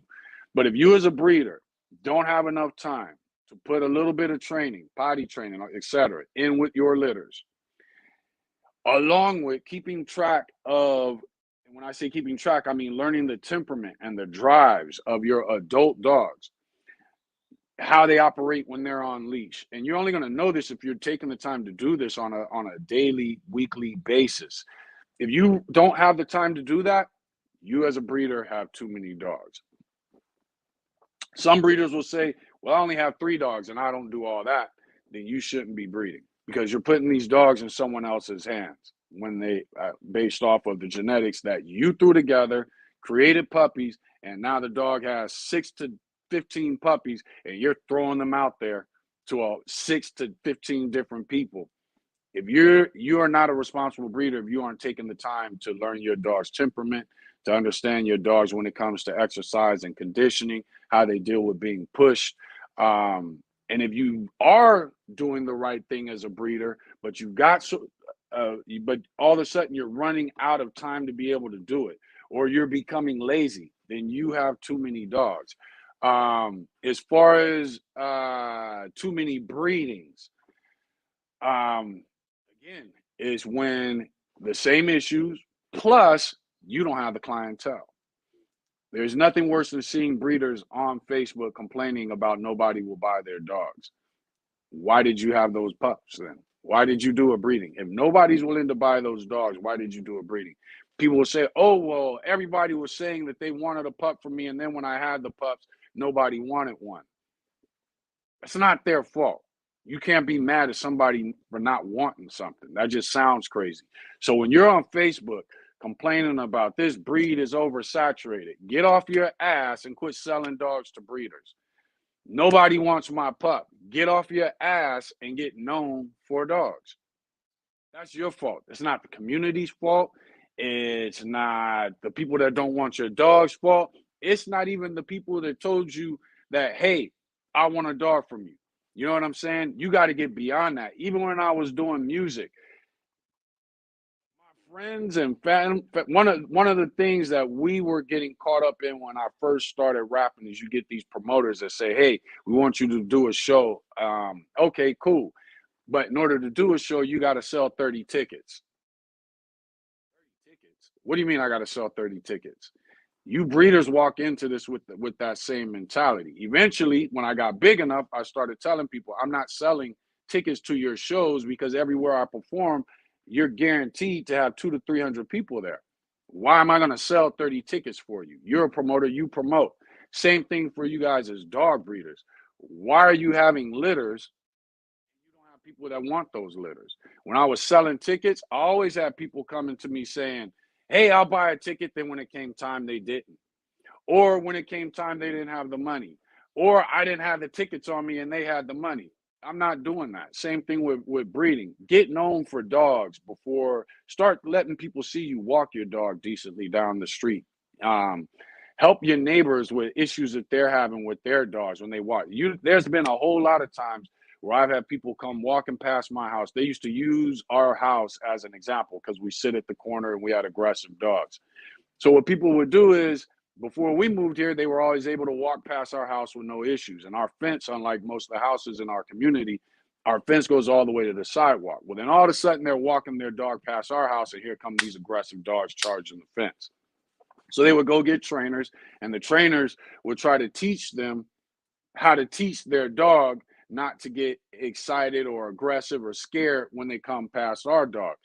And now I got a person who owns their dog, plus some trainer standing in front of my house, and my dogs are going nuts.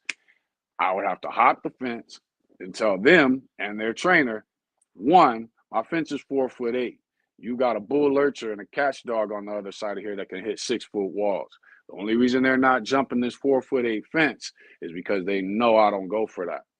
But if you stand here long enough and you agitate them long enough, there's a good chance they're going to jump your fence. That catch dog sucks at catch work because he don't just catch and hold. He goes for the kill. He's into it for the fight. And I would have to explain that to them. You're putting your dog in jeopardy with this trainer by you just standing in front of my house for 20 minutes looking fishy.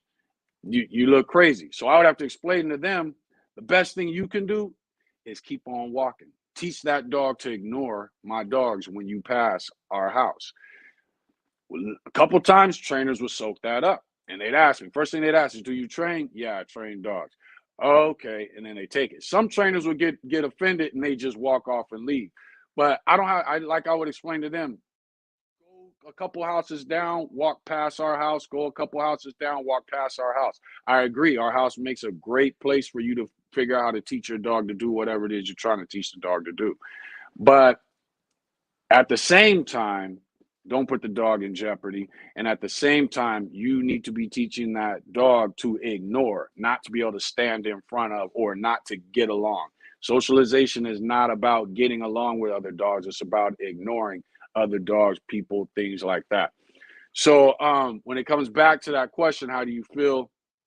How do you know when you have too many dogs? When you do not have the time to spend individual time with those dogs in exercise and conditioning, and when you don't have the time to spend individual with those dogs in training, just basic overall training so that you as a breeder understand the intelligence of that dog. If you're not spending that type of time with those dogs, then you shouldn't be breeding in the first place. But if you're doing breeding right and taking responsibility and being accountable to yourself and your dogs and those who buy dogs from you as a breeder, then you are doing those things. And when you start to hit the point where you don't have time to do those things, that means you have too many dogs. As far as too many breedings, when you don't have the clientele, that's what it boils down to. When you don't have the clientele or you've got 2 breedings going on, you've got 2 litters in front of you, and you just can't wait for those pups to be sold. You haven't potty trained those pups. You haven't taught them to at least stay, be patient with food, to make things easier for transitioning into the home that they're about to go to. When you aren't able to spend that amount of time, or you don't have people wanting your pups and you have too many breeding. Sometimes one breeding is too many because you don't have the clientele. That covers the topics. We're going to jump into the comments, and let me see where you guys are at, because where am I at? 5:40, so I'm almost an hour behind you guys. So I'm going to go through the comments and see what's going on with y'all. Sinatra was good. I didn't see Sinatra. Oh, there he goes. What's up, Sinatra? Thanks for joining in. Let's see. Ziggy said I had asked him for a shot too of vitamins, and he offered that. He was eating okay when I got him. That's why I say don't see no difference. So stopped and never asked. So thought of asking here. Okay, for sure. Hit that like button, you guys. Share. My Johnson is 20 months having first heat, and damn. That's crazy. Are you sure you didn't miss? Because I know sometimes when people have outside dogs, they end up missing heats because they just don't notice it. That's a long time though. That is a long time. See if anyone's you would use or know about it. Yeah, so there's a few people in here that know about it. Beth, you can't get fish Zol. Been a long time since I've had that issue, but we have access to all sorts of things. That's one of the reasons I can't wait to move in a couple months, because I'll be in the South, and you just have more access. California is very restrictive on what they allow feed stores to sell.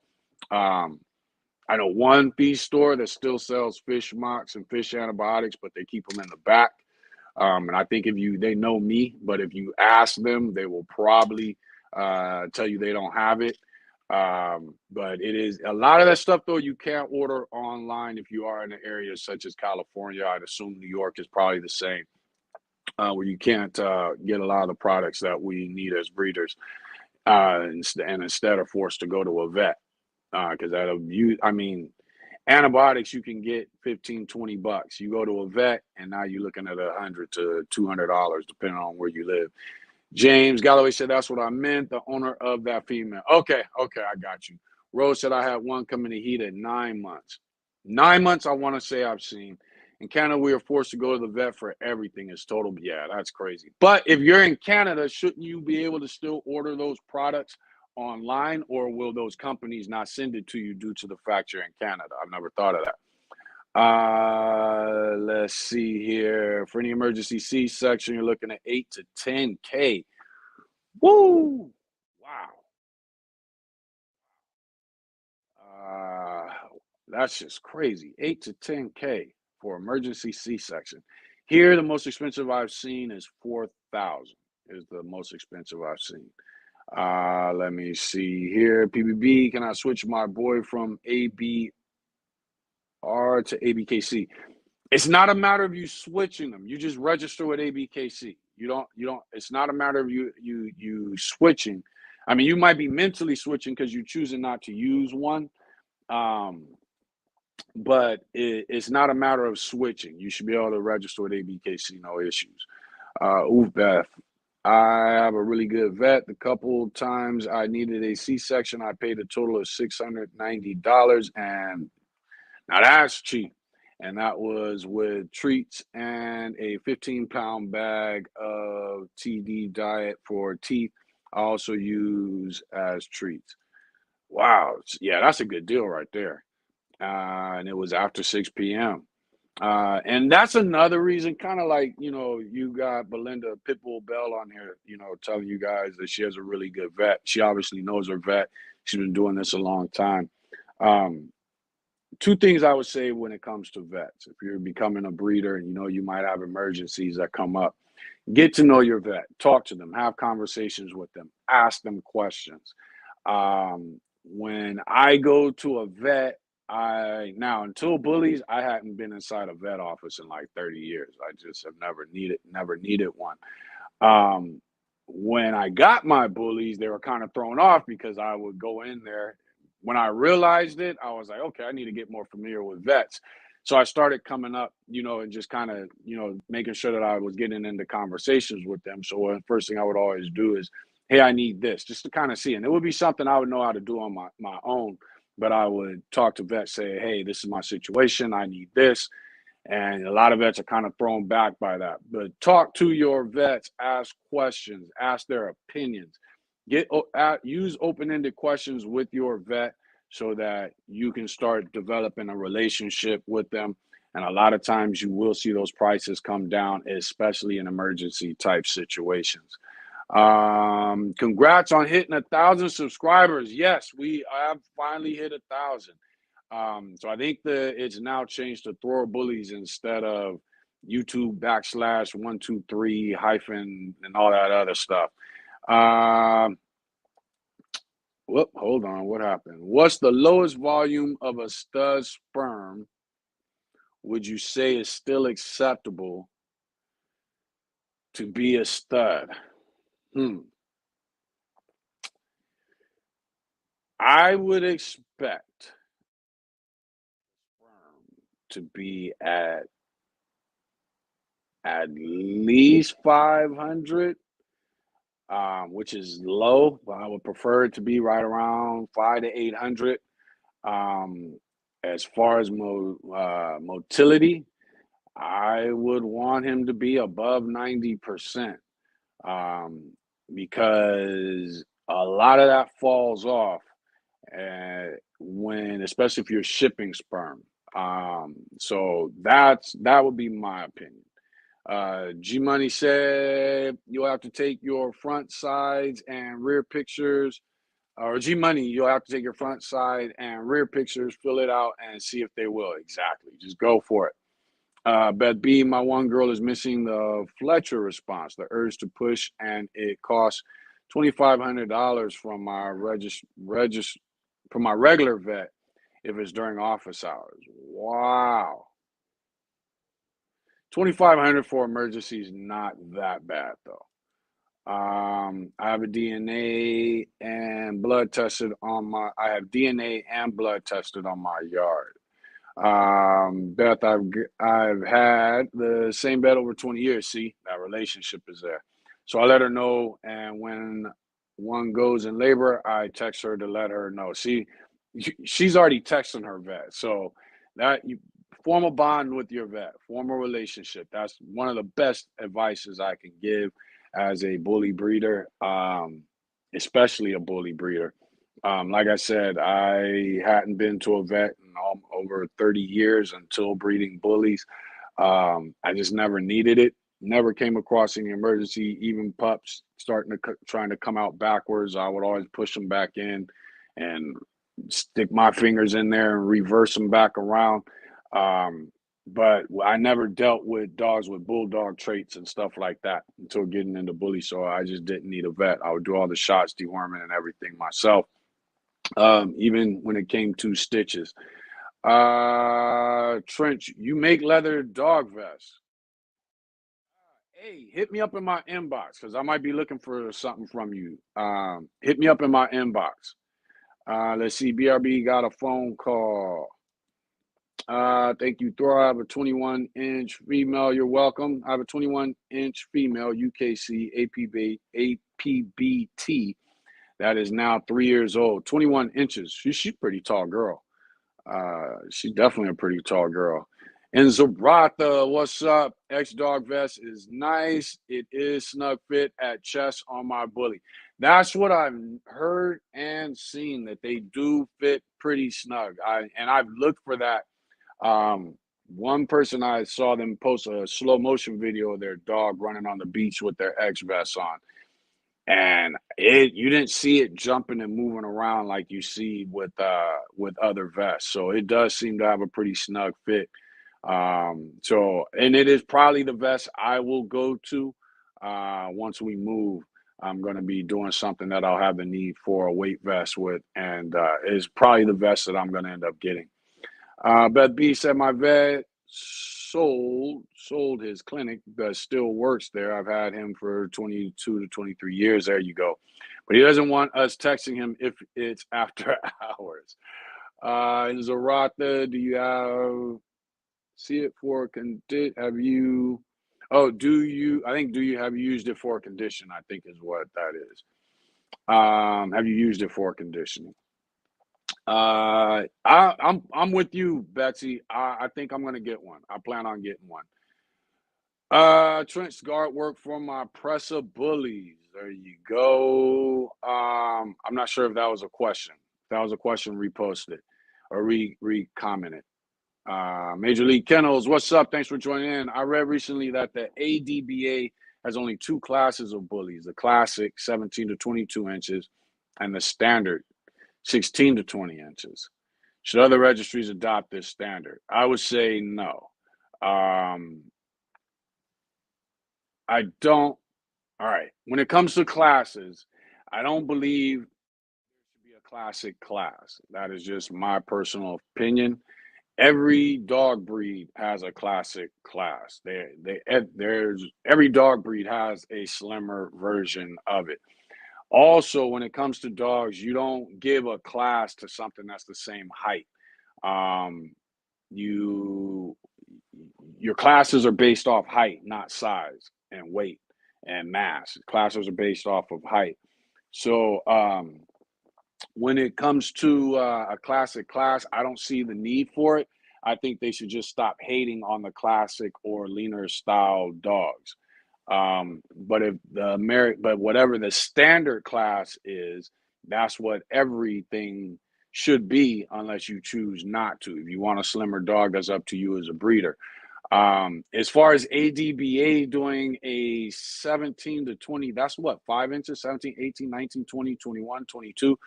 That's 5 inches for the classic class. That to me is crazy. And then 4 inch gap, even a 3 inch gap with the Abkc is pretty big. And I have a feeling they're going to close that down to a 2 inch gap, to 2 inches within each class to provide the 1 inch between each breed. But I don't like, if that's the way the ADVA is doing it, I don't agree with that at all whatsoever.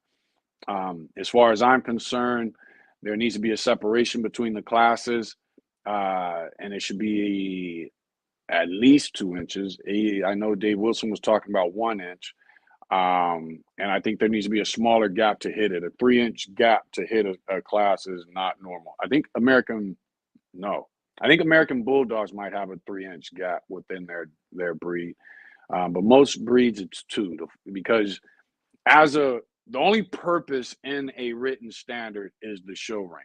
And as a breeder, the show ring is a game you're playing. So just like, if you decide you want to do dock diving, there's measurements, and you have to hit those measurements in order to beat that dog. So if you're doing breeding, 3 inches and 5 inches, like you're saying the ADBA has, that means this class, you're making it easy for the breeders. So to me, if you're going to breed for the show ring, then the written standard is what you're supposed to be breeding to. And I think the written standard should be something that's harder to hit, not easier to hit. So I would definitely, I don't agree with that. But Tima, what's up? Thanks for joining in. Beth B said, trying to find another vet during COVID is impossible, and I've called a 5-hour radius. Damn. Yeah, that's difficult. We're pretty much doing okay here in Cali when it comes to vets and COVID. They'll make you sit and wait in your car, but other than that, we're doing pretty good.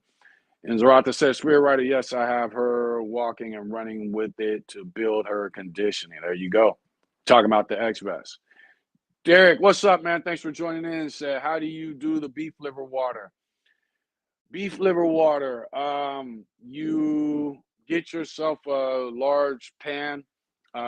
Go get yourself some beef liver, raw beef liver. You throw that in the pan, blood and all, and fill it up with water.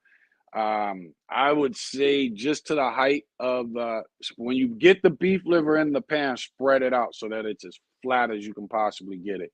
Once the water gets to, I would say you only want a little bit of water. So just about the height of the beef liver, just about the height of the meat, or just covering the meat.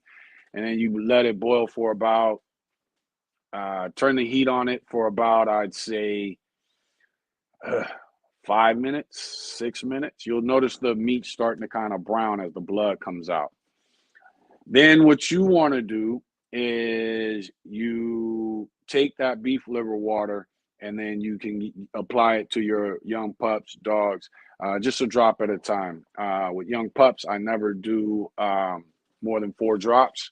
And with an adult dog, if I use beef liver water, it's probably, I don't know how many milligrams, probably about half the tube of beef liver I'll add to their food or just inject it into their mouth, drop at a time, not a drop at a time, but a squeeze at a time, just to kind of boost their energy. But I only do it with old dogs that decide they, aren't eating and things like that. But that's the way you make the beef liver water. If you're dealing with fading pups, then you'll do about 4 drops to the pups every 2 hours for about 10 to 12 hours. And then after that, you'll do 4 drops every 4 hours until that pup is back to normal and thriving. Rose said, I just got hip and joint soft chews. They have glucosamine, 600 milligram, MSM, 210 milligram, krill, 210 milligram to support cartilage, lubricant joints, maintain muscles. I think that's a good idea for all large breeds, especially these days, and even more so with the bully breed when we're talking about XLs. I think that's something that's important and good to do. Let me see here. I'm having a hard time working Lincoln enough. I look harder. G Money said, would I be wrong for running my boy to my AM staff first before I go out of my yard? I mean, it depends on what you're doing. You're talking to a person was breeding pit bulls to greyhounds, and let my Rottweiler has bred to several pit bulls back in the 90s. I was looking for a beagle to breed to my Jack Russell to create my own small line of hunting breeds. So I don't have a problem with what you're doing as long as you're honest on the paperwork. Don't paper hang. That's the thing. A lot of people have gotten to the point where they look at paper hanging as a word, not understanding that paper hang means you're lying. So don't paper hang. Be honest about what you're doing and what you're crossing and what you're breeding. If you breed your bully to an AM staff, you'll end up having to single register the dog with UKC or with Abkc or whoever you go to. But I don't have a problem with it. And I think a lot of these bullies could go back to the AM staff, kind of restart the breed, and then go back for the mass and head and all that stuff. Just way too many structural issues in this breed. I actually think of lunging him like a horse. What do you mean lunging him like a horse? Trench Kendall said, my Pressa bully was an albino blue with Belgian Malinois, white German Shepherd, boxer, French Mastiff, Staffy, and Pit Terrier. Damn, you got a lot in there. That's like one of our band dogs with my cousin Nicole. He is from my cousin, my kennel partner's line of Cane Corsos crossed to Pressa, Borabel, and Caucasian Overchart. But you got a lot of dogs in that one. Let's see. Amanda Serene, what's up? Thanks for joining in. Thanks for all the knowledge you, Raul, and Danny are sharing. No problem. Thanks for joining in. Make sure to subscribe. We are here every Tuesday night. Benevolent Bully family, what's up? Back at you. Thanks for joining in. He gone now, left a set of pups, died of a heart murmur. Damn, sorry to hear that. People, Bell, how do you do the beef liver water? Hopefully I gave you that answer, and hopefully she did. Durant Ness, thanks for the knowledge and info. No problem. Rhodes said, I had one dog that got fixed because he got caught out of the yard. That means you got California. Now, I'm not going to say all of California. There are areas in California that the minute they catch your dog, that dog will be fixed before you can pick it up from the pound. Trench Kendall said, all in 2 days he died, and next day my staffy gave us a surprise litter. Wow. Eric said, I just saw a male Rhodesian Ridgeback that was fixed younger than 6 months. Wow. And it was no taller than a big standard. lacked any substance. He was close to 3 when I met him. Yeah, see, I would never fix a dog before 18 months, male or female. Um, I would advise people to wait till that dog is 2. That way, you know they are fully growing. They are full grown as far as growth. You know, you're preventing a lot of the hormones that a dog needs for proper growth when you fix a dog early. My 5th generation will be dropping April 9th. Okay, so bam, you on your 5th generation. Go ahead, Rhodes. Amanda Serene said, question, does females which are pregnant or have puppies tend to look like they have a high rear because of the extra weight? They can't get that image. One thing, and I think I've said it on here before, is when I get ready to breed a female, I start to do a lot of exercise with her.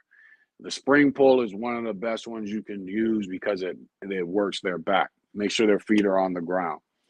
Then she gets bred, the exercise continues, and then all of a sudden she's pregnant and we stop the exercise. But that she still now has the muscles. A lot of times what happens with some dogs is they get pregnant and that weight starts to pull down on their spine and it can give them the image of having a high rear. But if she didn't have a high rear before pregnant, she doesn't have one now. It's just that if she's got a lot of weight, a lot of pups in her, it can cause that spine to kind of curve. And then next thing you know, it gives the appearance, sway back. And then the next thing you know, it gives the appearance of a high rear. What you want to do is after she has, after those pups, after she gives birth to those pups, she's done nursing those pups at 4 to 5 weeks, whatever you prefer. I stop at 4 weeks. But at that point, I would try to take them off as early as possible at 4 weeks and then start conditioning her, lessen her food, start exercising her. And you'll notice as she builds the muscles in that back, hopefully everything kind of goes back up into place. Somebody from man, it never shows Facebook comments, so that's weird. Somebody's got a magic touch. So can you explain this dual registration situation again? I have UKC PR and want to register him with Abkc. So what are the actual steps to get it done? So when you say you have UKC PR, that means you have a bully that is registered as a pit bull with the UKC. You are participating in paper hanging because their dog's not a pit bull, it's a bully. So you haven't registered with Abkc, bam, that's done properly. That's not an issue. With UKC having PR, which is purple ribbon, it just means that the dog has been with them for, I think it's 4 or 5 generations. You've been registering, these dogs have been registered with the UKC. Whether if you have PR, I'm assuming they've been registered with UKC as pit bulls. So what you want to do is get your dog, so that you're no longer paper hanging, is get your dog transferred over with UKC as an American bully. You will lose the PR ribbon, but the PR means nothing. There's no real, it's not like you want to show or anything. It's just something they throw out there to dogs that have been registered with them for a certain amount of generations. So I wouldn't sweat the whole PR thing. Go ahead and get the dog registered as what it is. And the other thing that people need to be ready for is at some point, the UKC will probably crack down on bullies. I don't think being registered as pit bulls. I don't think they're doing anything right now. Like they don't even have different classes when it comes to the bully. And the reason is because we don't have a breed club with the UKC. Once there's a breed club with the UKC, I think there's going to be a lot of changes done when it comes to the American bully. And one of those changes could easily be them being registered with them as pit bulls. Matter of fact, some of the big time exotic breeders got caught and they'll no longer register their dogs. James Galloway said, G Money Bags, yes, if you're breeding, registering, or promoting for American bullies, yes, because that would be dishonest. But if you're creating a dog for another purpose and you're upfront with that, then no, exactly.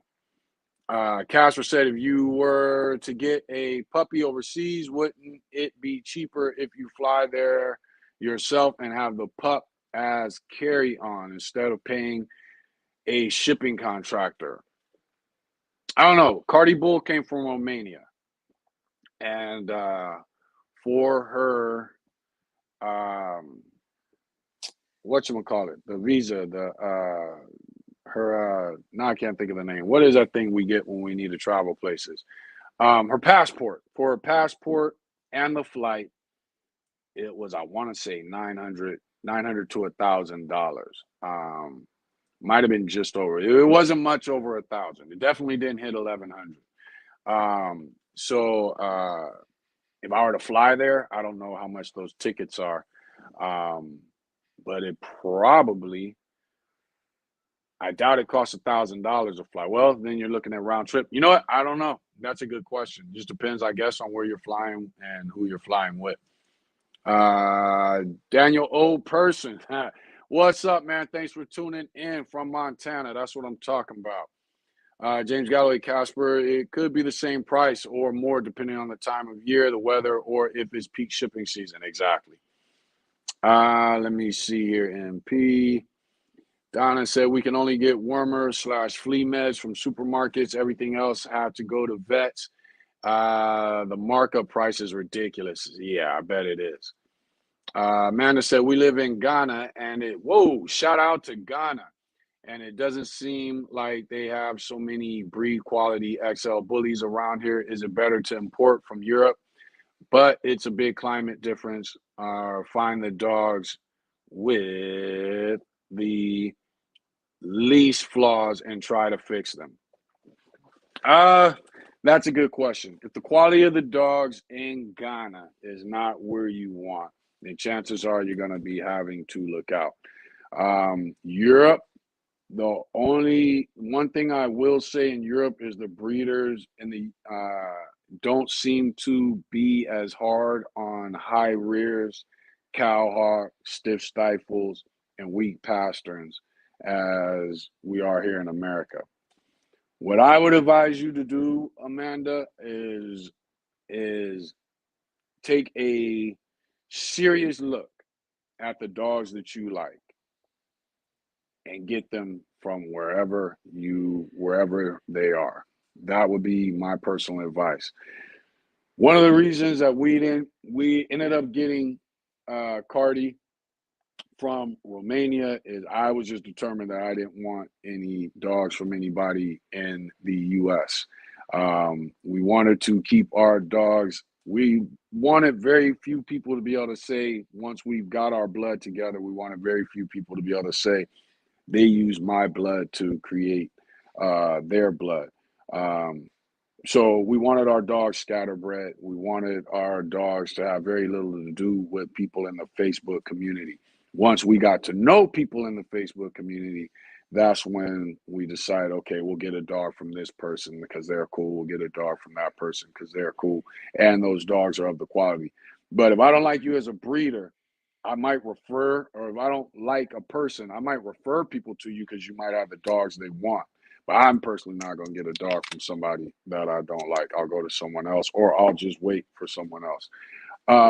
But I would say you got to remember these are dogs. So therefore, you want to get the best quality you can get from wherever that quality happens to be, whether it's the UK, Europe, United States, wherever it has to be. Of course, it's going to be easier for you to get dogs in your area. So just be on the look for them. Keep your eyes open for, good quality, but keep your eyes open everywhere to make it as easy as possible. But yeah, I would say it because here's the thing. It might be a struggle to get your dog from this country, that country. Once you've gotten them together and you're satisfied with your yard, it will all be worth it once you start breeding. Because you're still going to have flaws to fix in these dogs. So be very picky. And but understand when I say picky that we've got grand champions with flaws that I wouldn't breed. So be picky, but be patient, and it will pay off. When you got the dogs that you're satisfied with and you can start working them, give your dogs time to grow before you get the next one so that you see what you need in the next one, and just take your time with it. Let's see. Rose said, my dogs are crossbred 4 generations in. And I just did my first inbreeding with littermates. There you go. There you go. The least flaws and okay, yeah, so we hit that. Rose said, I will never give a dog to the pound. I'll find someone that will take care of the dog the same way I would. I agree 100% with that. 100%. Trench Kennel, what if you breed aunt to nephew or uncle to niece? Who gets mom's gen and who gets dad? Okay. If you breed aunt to nephew, it still works the same. She just happens to be the, if you breed, okay, hold on. If you breed aunt to nephew, it depends on how they're related. Are they related through mom or are they related to, is she the aunt through the mom or is she the aunt through the dad? Same thing with uncle. So it depends. But as far as who genetics are coming from, it all works the same. Doesn't matter if it's aunt, uncle, nephew. Just look at it in the mode of male to female, and then my female offspring are going to have 50-50 genetic information. When I say 50-50 genetic, look at it this way. Let's say dogs have 10 puppies. They always have an even number. They have 10 puppies. We'll use 10 because it's easier to deal with. So you breed 2 dogs, male and female, and you have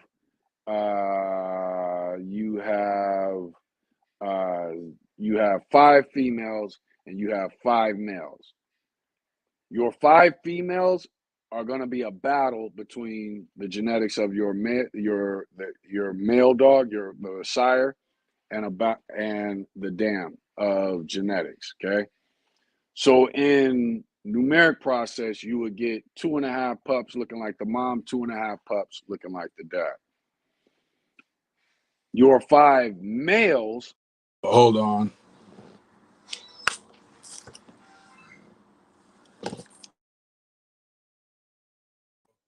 5 males are going to have the majority of the mom's genetics. So we would say 3 of them are going to look like their mom. 2 of them are going to look like the dad. Now, that's not how genetics works. We're just doing that for numbers. So when it comes to temperament, ability, and look, the majority of your females is going to be a battle between mom and dad. You'll even get some females that are like the perfect combination of mom and dad. When it comes to temperament, ability, and look, and the reason I say those 3 things is because that's what makes a dog. Temperament, ability, and look of your males, then the majority of the males are going to have the mom's traits when it comes to temperament, ability, and look.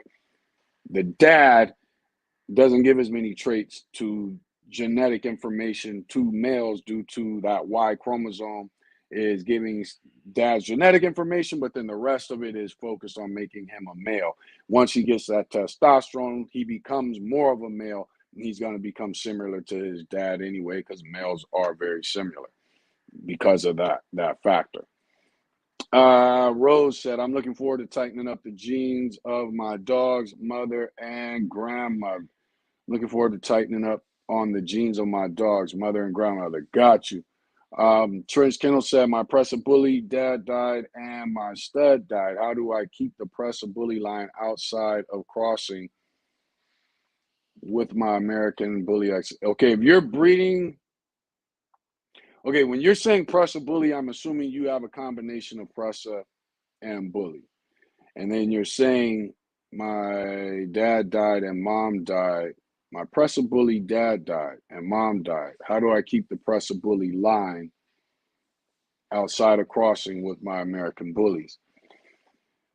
If you got a Pressa Bully combination already, which is why I'm assuming you're calling them Pressa Bullies, then I'm assuming they're already bullies, so you can go back to your Bully XLs or go find another Pressa. So I would try to find either a Pressa male that you can stud to, or find a Pressa female that you can breed your male to and work some type of pup back deal off of that breeder, where you guys might even say, okay, look, we'll split the litter. I get first, third, fifth. I get every other pick. You get every other pick. So that's something you're gonna have to work out. G Money said, James Galloway, I ain't trying to fake nobody out or nothing. I'm just trying to see what he do and make some pets. Because I have two separate lines. James Galloway said, I have in my contract that if you can't take care of any pup you get from me, they are to be returned. I agree 100%. And I attempt to rehome them all, but about 10% of the money from the rehome goes to you. I've actually never heard anybody doing that, and I like that. So if they bring the pup back to you, you resell it to another home, you cut them with some of the money from that. I kind of like that because then that gives them an incentive to bring the dog back to you rather than just throwing it to the pound. Why do breeders breed on the first heat? I always did it on the second. I would not breed on the first heat. I have had one female that she accidentally got pregnant on her first heat. She was perfectly fine. She bounced back great. And she was actually ended up being off that first heat one of the best mothers that I've had in any dog breed I've dealt with. But I would advise not to breed on first heat because the female is still developing and you do need to be very calculated in her her food and intake and nutrition to get her back to where she needs to be. Because remember, those puppies are like parasites, so they're just sucking everything out of her. So I would not breed at first heat. Breeders who breed, as far as why do breeders breed on first heat? Because they're in it for the money. That's the only reason. Rose said, or it's an accident. Rose said, okay, he's talking to Trends Kennels. Eric said, off topic, do y'all think the American Bully will ever become as consistent as Shepherds, Rocks, or Labs? I'm thinking maybe more like the Great Dane or Boxers for a few reasons. I don't believe they'll ever become as consistent as those breeds. I will say they might become, hopefully, at least as consistent as the American Bulldog. Most bull breeds, there's a certain amount of inconsistency to them. Even when you just look at the pit bull, when you get to Amstaffs, there's a little variation. So when you get to like American Bullies, American Bulldogs, I don't think, outside of color, I don't think they're going to be as consistent as, German Shepherds, Rottweilers, things like that. We hopefully get them to the point where they have a consistent breed type and they're recognizable as an American Bully. As far as how long it would take to get there, I would say give us another 20 years. By miracle, maybe 10.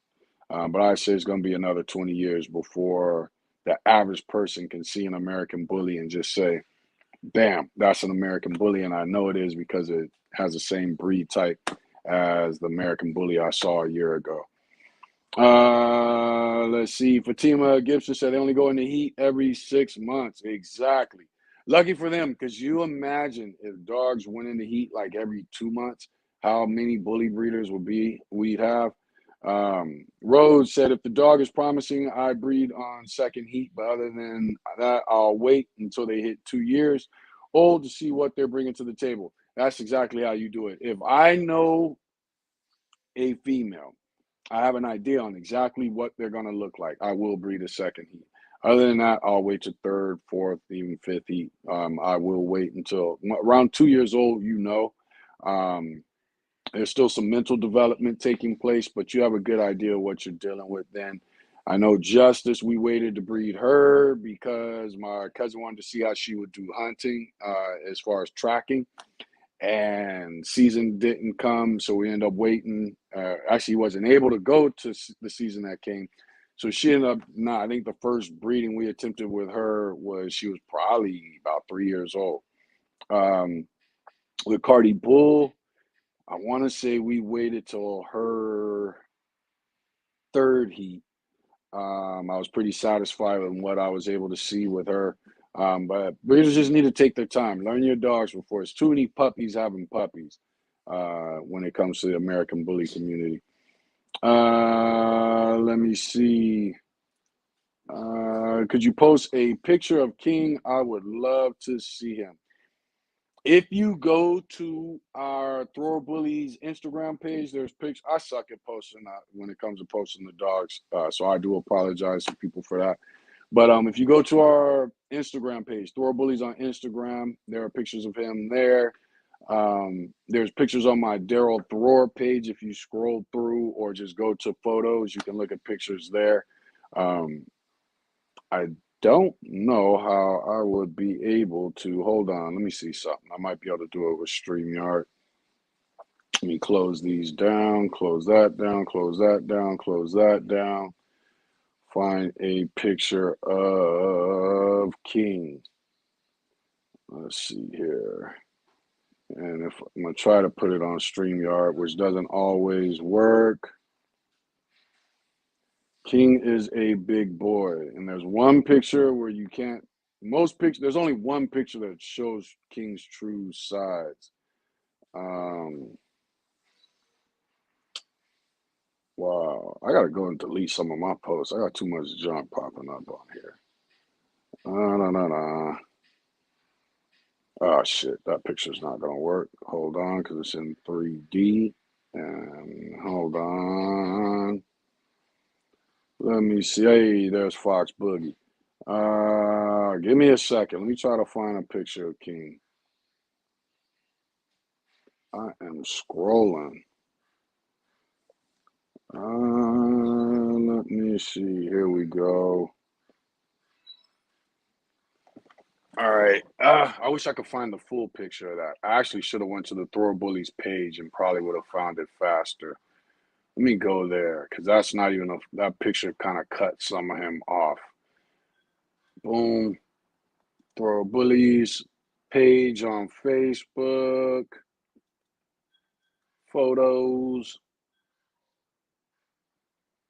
Cover photo, cover. Why isn't it just showing photo? There we go. All right. So, here's a good picture of him. So you can kind of see his size. Come on. Let me see here. This one cuts him off. Let me see if I can show this. How do I do this? Share. Slides, extra camera, video files, share screen. Bam. Chrome tab, Facebook. Share. That's a picture of King. You can see him with a crowd. Kind of gives you, it doesn't show how much. Let me see if I can find some other pictures. How do I get out of here if I'm sharing it? If I X out. Okay, there it goes. So there's Cardi Bull. There's Lady Justice with her one ear going up. And where's some other pictures? Cardi Bull again. Where's some other pictures? There's a picture of King. Everybody likes it. Wow, that picture's cut off. Here's another picture of King. There's another one of him. This one kind of, nope, that one don't show more either. Let's see this picture. This one. Why are these pictures cut? There's no way I posted these pictures looking like that. I don't understand why they're cut off like that. There's no way I did that. But here's a good picture of King. Kind of shows you his size and his overall look. But that's the boy. Oh, it doesn't do. So yeah, there's a picture of King. And then how do I get out of that? Bing. Oops, I didn't mean to close it out fully. Hold on, let me get back over here. Oh, you know what? I guess I don't even need to get back over there. We're going through the comments. Our bride, Eric Maxwell, James is talking to, and he's talking to Fatima. Let me see. Hold on. Eric Maxwell, no, I don't think they ever will because the majority of the people in this breed don't want to be so. They want to be able to continue to breed in their vision. Honestly, I don't even think a lot of these people have a vision. I just think they're just breeding anything. That's called an American bully. So hopefully we get to the bottom of that. Unfortunately for the registries, they're going to have to participate until we get to a breed club and they stop registering certain dogs. Fatima, they could go earlier or later or be irregular where they come into heat 6 months, then then not have another 4 year and vice versa. I had one like that. It is possible. Most 9 times out of 10, they are going to go into heat every 6 months. But every now and then you will have dogs that they have those periods where they go off, or especially if you have multiple females and they kind of start getting in sync with each other, and they could throw a couple of them off. No slight taken. Let's see here. Where am I in the comments? Damn, I'm an hour behind. Let me see if I can try to catch up. I just don't want to miss you guys' comments. Avalon, what's up, man? Thanks for joining in. I wouldn't sell any of my productions to a breeder because, in my opinion, they will be your competition in time. And if you do straight 30K and up, I feel you on that. There are quite a few people I've talked to that if they know you're breeding, the price automatically goes up. And that's something my cousin and I, who's my kennel partner, have been talking about. Because we don't charge a lot to stud, to king. We don't charge a lot to stud, to Z's. I think we just started doing, I think king's about to go to 3,000 because we really don't want to stud him out anymore. And Aziz is right now at 1,500. We don't sell our pups for a whole extreme amount of money. I see people selling pups. Our last litter went for 3,500 each. But and I see so many people doing 5,000, 6,000, 7,000. These are dogs that are terrible. They no thought of temperament, anything like that. People are in it for money. But we have thought about, when it comes to breeders, especially if they're a breeder and they don't show, we have thought about possibly, and we don't show, but we have thought about increasing our price. If somehow we realize, or we know you're a breeder, we have thought about increasing our price. Probably won't do that yet, but it may be something that we do down the line. So far, though, we haven't sold any pups to breeders. Eric said, once we get a few decent bloodlines going, then we'll start seeing more consistency. Very true. I've always said bloodlines bring consistency consistently. Those lines have a decent following and the breeders aren't stingy with the blood. That's very true. Do you think the bully should be the price it is with the state it's in? Yes, I do believe the bully should remain at a high price. And the reason I say that is because there are too many breeders getting involved, breeding the breed for money. So, and the breed is at its beginning stages. So typically the higher price something is, the fewer people get involved. So I do believe that the price is fair, or should possibly be even higher. One, you don't want to devalue a breed by undercutting people, and at the same time, we need as many hurdles to prevent as many people as possible from getting involved in the breed. Their purpose of being a companion dog, a family member. Yes, my only twist to that is to be my companion as a homie or as a dog. I do need to know that you are willing to protect my home, not just bark. I need to know that you are willing to engage with an intruder or with somebody that is a threat, or even another dog. I don't want a dog that if I'm walking and I get attacked by a dog, my dog's not going to jump in. So I do want there to be some protective and defensive instincts with my dog. And in our breedings, protection is part of the purpose. Now, it's not as intense as when my cousin was breeding cane corsos or when I was working with Bandogs, but it is still there. Avalon Bullies 189, if you're producing and bettering your dogs, a dog you sold should never be your competition. That's true, but you got to remember, for instance, I should be able to breed a dog, sell a pup, and that pup's not bred for 2 years. In the bully game, I can sell you a pup and that pup mess around and get bred within a year. So that's kind of true. And I do get where you're going. I think if we were to sell pups, I don't think you'd be able to compete with us because nobody truly knows what our vision is and how we get there. Um, but you would damn for sure be close. And especially with me going live and pretty much telling everything. I'm an open book. I don't keep too many secrets when I go live. So it would be very easy for somebody to get a dog from Thor Bullies, listen to our lives, and read between the lines, put 1 and 2 together, and become competition for us. The minute I realize it, I'm gonna speed everything up though. Kennel, more like a bedroom full of portable kennels. Exactly. James Galloway, thanks. Why I ask questions. I appreciate you. Now I have a decision to make because I kind of don't want to deal with nothing but American bullies. G Money Bags ain't nothing to it but to do it. I forgot about that saying. James, you showing your age on that saying. James Galloway, exactly. It's not the dog, it's mainly the owner.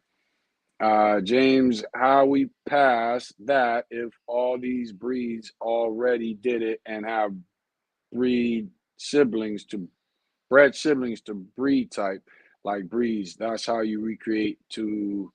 You got me lost on that one, Trench. Recreate to a better breed type from the original. Not sure what you're getting at. I think it's in response to what he was saying earlier, but I'm gonna go ahead and leave that one alone.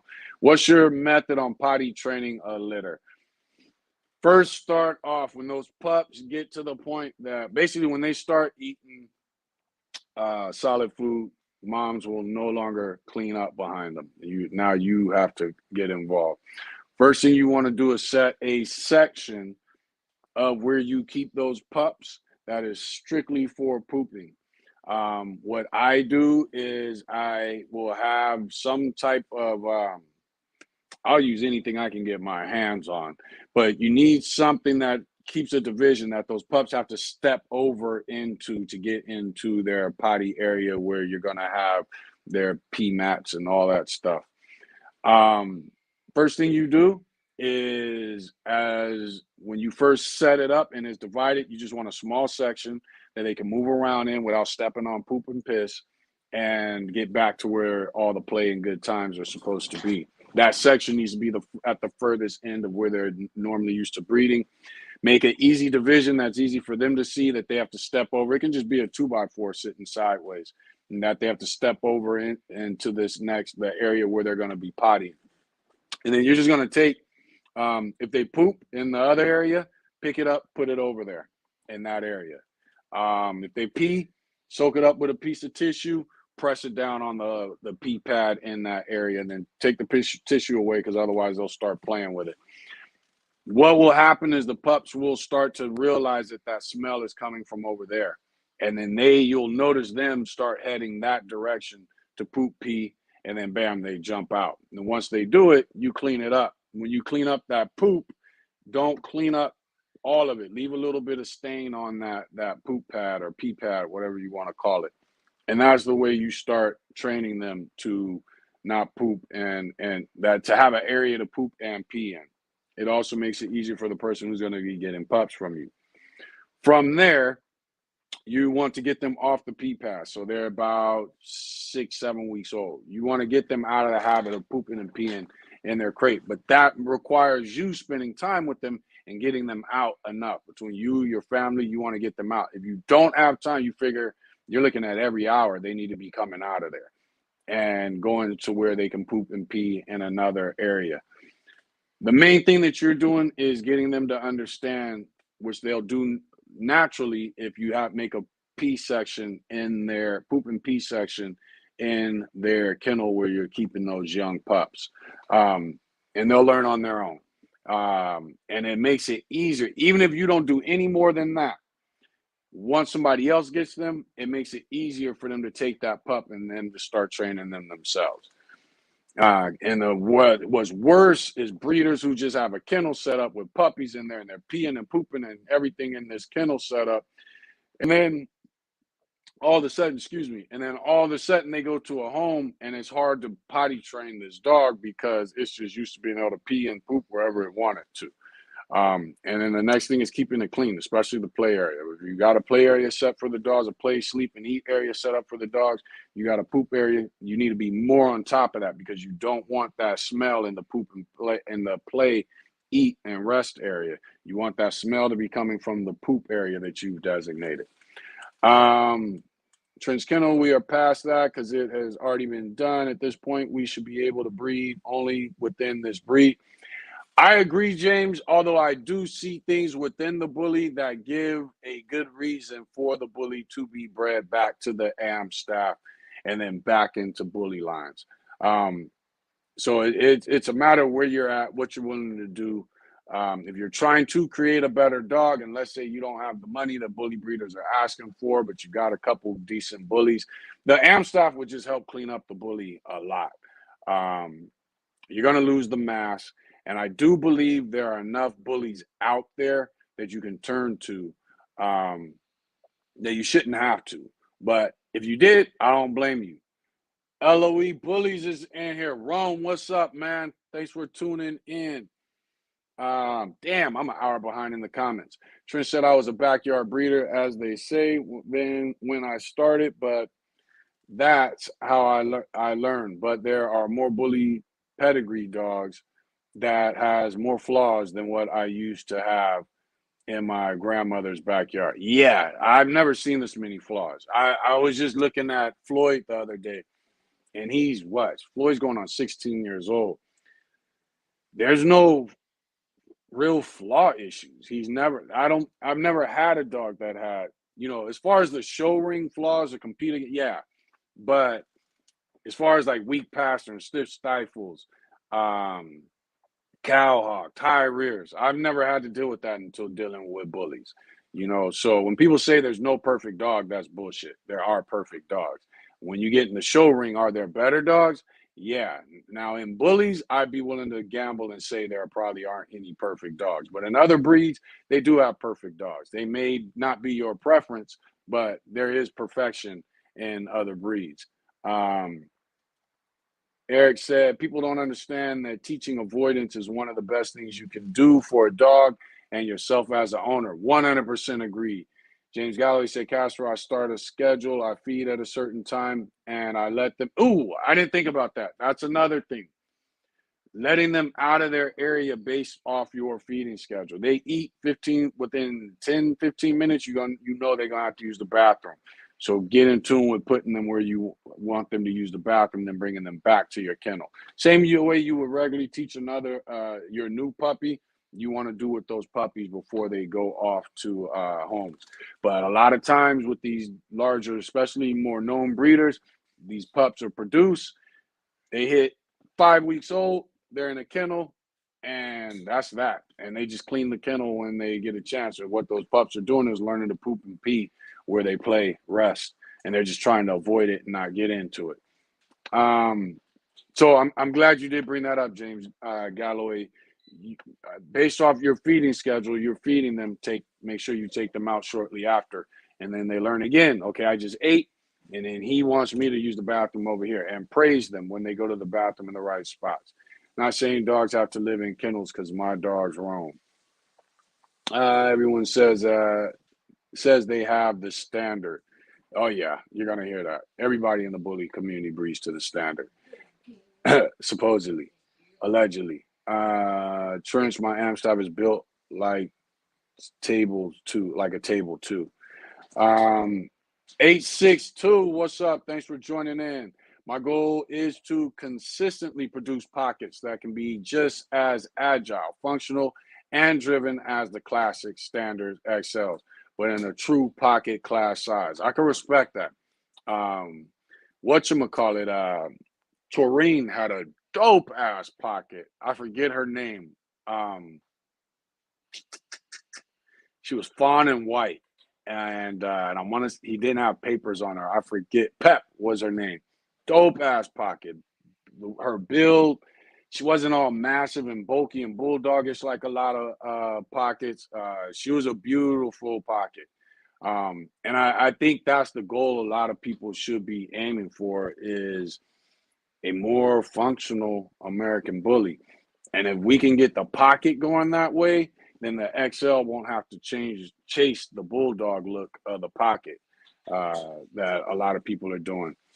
Kennels fact, but they are enough that don't have issues where you still shouldn't have to breed outside the breed. I agree. I agree with you 100%, James. But um, I do understand why somebody would would take a bully to an Amstaff. I do. Even some of the best bullies I've seen, they're still cowhawk. You know what I mean? So I get it. Mass is easy to get. Color is easy to get. So if I could fix the structure with one breeding to an Amstaff, I can understand why somebody would do it, especially if they're breeding standards and classics. I can understand it, and especially if you're breeding, because it's just a lot of flaws in this breed. It's one of the reasons I kind of am excited about, breeding the breed, because now we're kind of putting our stamp on it. But I can understand why somebody would do it. Converting to this American Bully breeders and breeding is all bully politics for money. That's what it's all about. Hopefully, though, all of you who listen to my lives, listen to a lot of the other people's lives, that are focused on truly putting out, educating the community. Um, Hopefully we can eliminate the politics and money.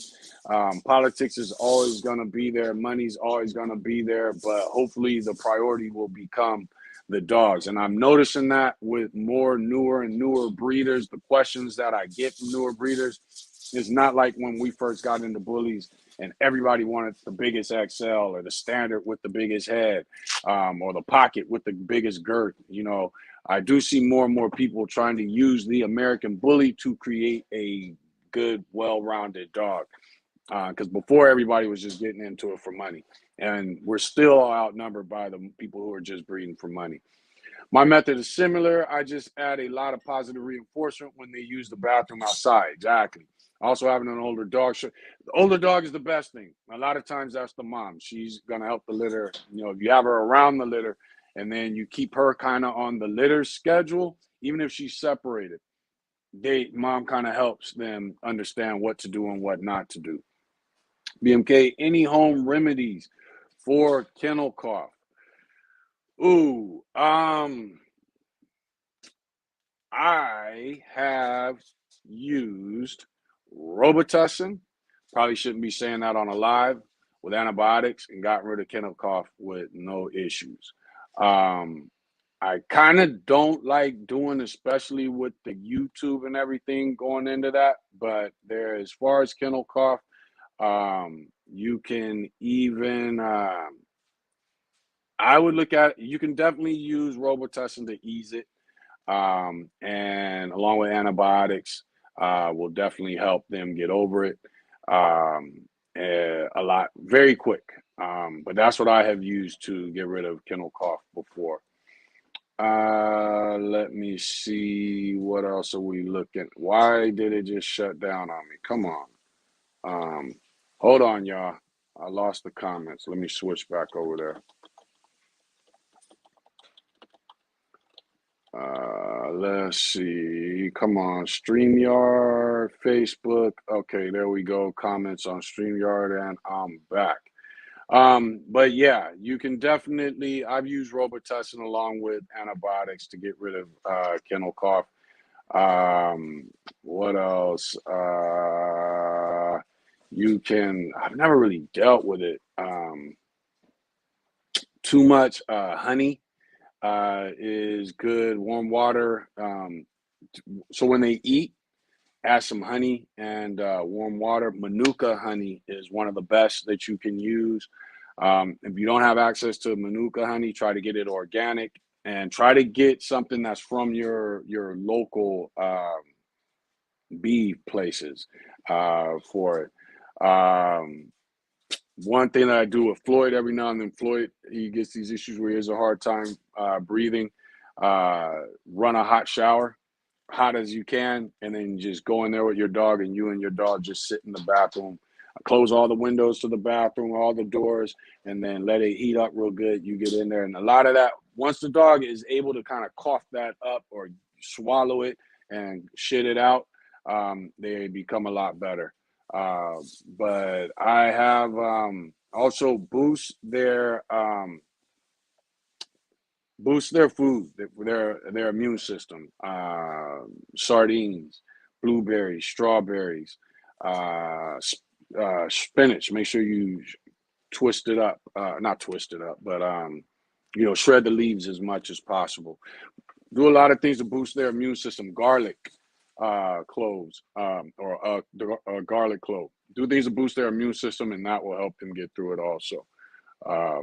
Especially if you know that's what they have.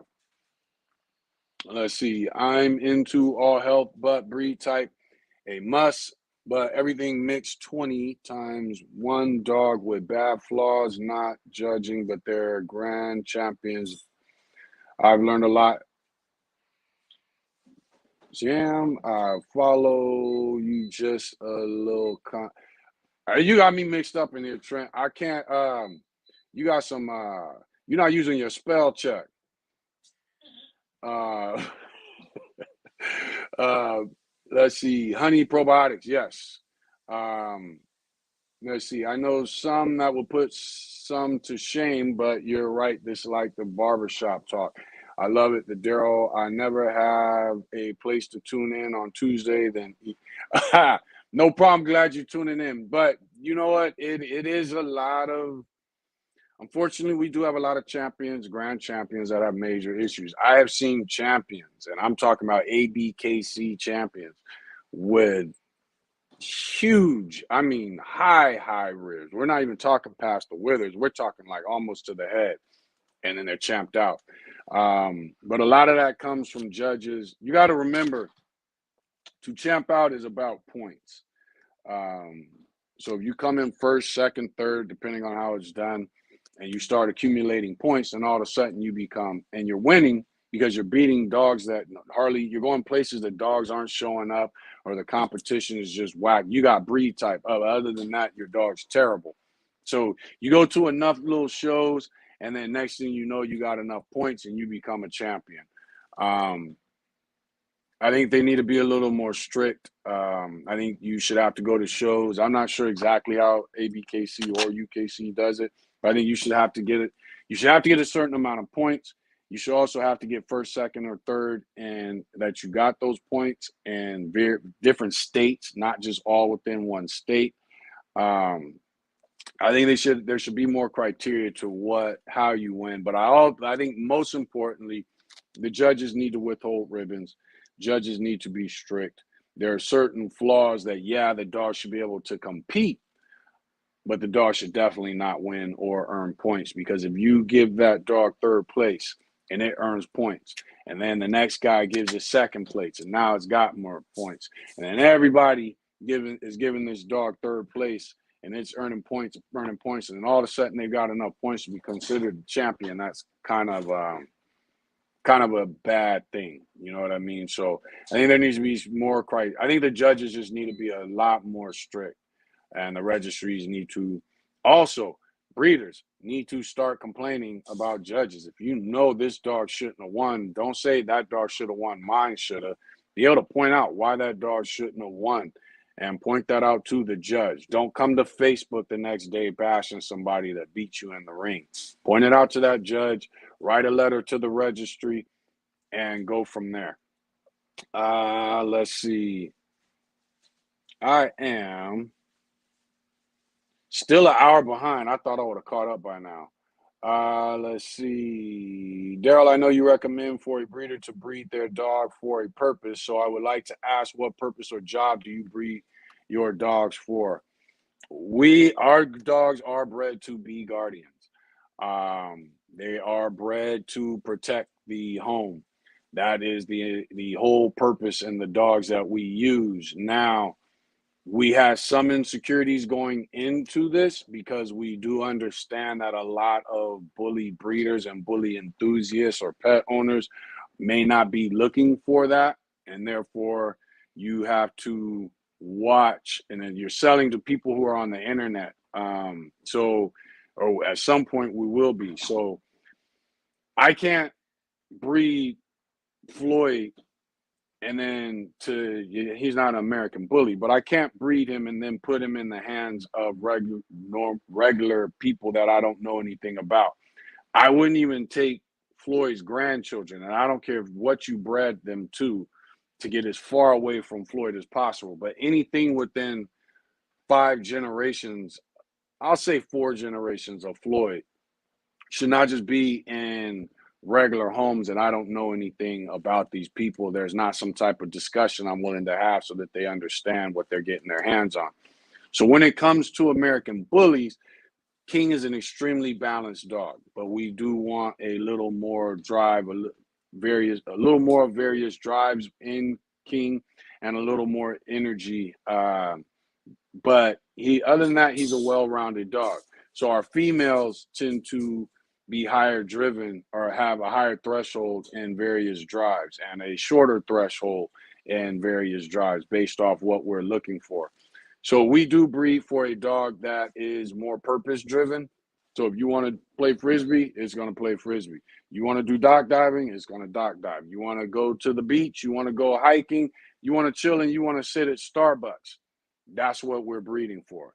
But we also want there to be a slight edge to the dog so that if somebody approaches you aggressively, the dog doesn't have to wait for you to be attacked. The dog will initiate contact or look at you for what do I need to do. We are breeding for a confident dog that will protect home without us as breeders having to worry about that dog attacking children, family members, or strangers that walk into your home. That's what we're breeding for. There's a technique to it. I discuss it off and on, and I'll probably get a little more into it once we get into our next breeding and I move and start showing a lot more of what we do and how we go about doing it. But yeah, we are looking for the perfect family companion guardian. And our purpose of breeding XLs, and the ability is there. It's just too many people not thinking about it and breeding away from it, and not understanding that if you try to breed out all these drives and all this energy, you end up losing health. You also end up creating just stupid dogs that are good for nothing. Let's see. James said, I'm in school to be a vet. Dope. And before that, I was a vet tech. So I never had to go to a vet. And because I worked at a vet, she would give me everything I needed for free. There you go. That's dope, though. That is one thing that I wish I had gotten more involved. At least became a vet tech. My cousin, she was a vet tech, and I think that would have been dope and added a lot to my understanding of things. I think it's Dooley running on beach with that X-Dog vest. If I'm not mistaken, I think you're right. I think it is Dooley. I've seen some other ones, but I think there is a video of Dooley running on the beach. And when you see that video, the vest is snug on him. It's very snug on him. If I'm not mistaken, he was doing some sponsoring by X-Dog vests. Let's see here. I hope you achieve your goal of being a vet. Yeah, salute to you on that, James. I hope you do finish that out and handle it. That way you can come back to the live and we can ask you all kinds of vet questions and say you are 100% qualified. But definitely, matter of fact, when you finish, if we still doing these lives, I don't know how far away you are. Let me know. We'll bring you on and let people ask you questions. We'll be your final test. Cats are very useful. I own almost every machine at a vet office, so I can look at a blood under a microscope. I can do certain tests at home, and then go to a vet and tell what is wrong. That's dope. That's dope. Or show them the results of my tests and ask for what I need. That's why I'm thinking about getting a progesterone machine. Once we move, and I've been on the look for which ones are best to use without having that. Because I've seen some that are like anywhere between $5,000 and $10,000. But I definitely want to get one. Ask for what I need so it saves time and money. And if you know what to look for, you also learn what to do to correct it and most things you can find over the counter. There you go. I'm looking into becoming a vet assistant and then working my way into canine fertility clinic. There you go. That's dope though. I think that's dope that you got. That is one thing. I got into training early, when I was young, just reading books and working, dealing with my own dogs, and then I finally went to school for training. But I wish I had gotten into veterinary medicine, and even if I didn't finish it, at least gotten into it. Let's see, Ziggy, I've been working on it longer than most because I was in the Army and going to school. Now I'm hitting it full force. I went to Pima Medical Institute, and now I'm waiting on my letter from Texas A&M. There you go. Casper, that is what I'm planning on specializing in, reproductive. 59 people here, hit that like button. Yeah, hit that like button, share, and subscribe. I love that spring poll. Yeah, me too. First time here, enjoying the knowledge. Thanks for tuning in, OJ. Ziggy says, so does my pup. He turns 7 months next Friday. Just dropped a litter. Chocolate Brindles. Congratulations on your litter, Brandon. Let me see here. My dog is a picky eater. What can I do? If you have a picky eater as a dog, one thing that a lot of times that you can start off at is most basic. Take some hot water, not hot like boiling, just hot water from the sink. Stir that in the dog's food. Try that. See what happens. I advise soaking kibble in water anyway, and I'm assuming that you're feeding a kibble. You can also add sardines, things that are good for them. Raw ground beef, chicken, boiling chicken in water, chicken broth. You can buy chicken broth, pour that on the dog food. That might help. I'm not a lot into a lot of the supplements, so I'm just telling you what I do. We were talking earlier about how the B12 shot increases their appetite. Another thing you can do to increase their appetite is exercise. Let's say your dog's a picky eater. You put the food out tonight. You do it. The dog won't eat. Take the bowl away and don't feed it until its next scheduled time to eat. So if you feed twice a day, let's say you feed at, I don't know, 9 in the morning and you feed again at 5. When you put that food down there at 9 and the dog don't eat, give it 5 minutes and put that food up. You'll come back again at 5. If the dog don't eat, put that food up. Make sure you're still exercising the dog. And if you add water to it, what you'll notice is all of a sudden they'll start eating and they'll start. Dogs aren't supposed to be focused on flavor. So if you notice, then that will help. But a lot of times exercising, adding hot water, skipping the meal that they chose not to eat, put it up. Because you don't want to adjust to a dog's eating habits based off of its taste buds. His body, that's different. But off his taste buds, it's not something that I try to do. So, but then you can also throw things in there, raw ground beef, chicken broth, a little bit of grease from, and I know a lot of Facebook people aren't going to want to hear this, but let's say you just fry some chicken, you got some grease from it. Go ahead and pour a little teaspoon of that grease on there. And you can, a lot of times those things will help. There are products that you can buy, powders that increase the flavor of the food to get the dog to eat. And those powders have a lot of, nutrition. I think bully milk you can use. What else? I can't think of. There's so many of them with close names that I can't think of any of them. But those should help. But I would start off. Dog don't want to eat. Put the food up, and he's gonna have to wait till next time, and then start exercising the dog. Make sure it's getting good, and that way you increase that dog's appetite. Let's see. No, not yet. Just Facebook and Insta. Okay, about his YouTube. You must be very busy working, going to school, and taking care of the yard. Exactly. What's up, girl? I'm about to feed you in just a second. Let's see here. Solo, what's up, man? Thanks for joining in. Jay, you can try adding water, warm or cool, coconut oil, salmon oil, or try a day fast. There you go. If you never owned a dog before, but you really want to become a breeder, would you recommend to start with okay. If you never owned a dog before, but you really want to become a breeder, would you recommend starting with an American Bully? If you never owned a dog before, I would not advise becoming a breeder. Start off just owning a dog, having a good time with that dog, learning that dog. Um, my next thing would be why, if you've never owned a dog, why do you want to become a breeder? What I would say is get to learn dogs first. Get as many books, as many movies, as much Googling, whatever it is you can do. Deal with trainers, talk to trainers. Get to learn dogs first. Get yourself a dog. Try to teach it things. Those things that you can't teach it, try to figure out how to teach it. If you can't figure out how to teach it, get a trainer. Learn from that trainer. Learn dogs before you start breeding. And that's not something I would advise. It's just, hey, what you doing? I wouldn't advise just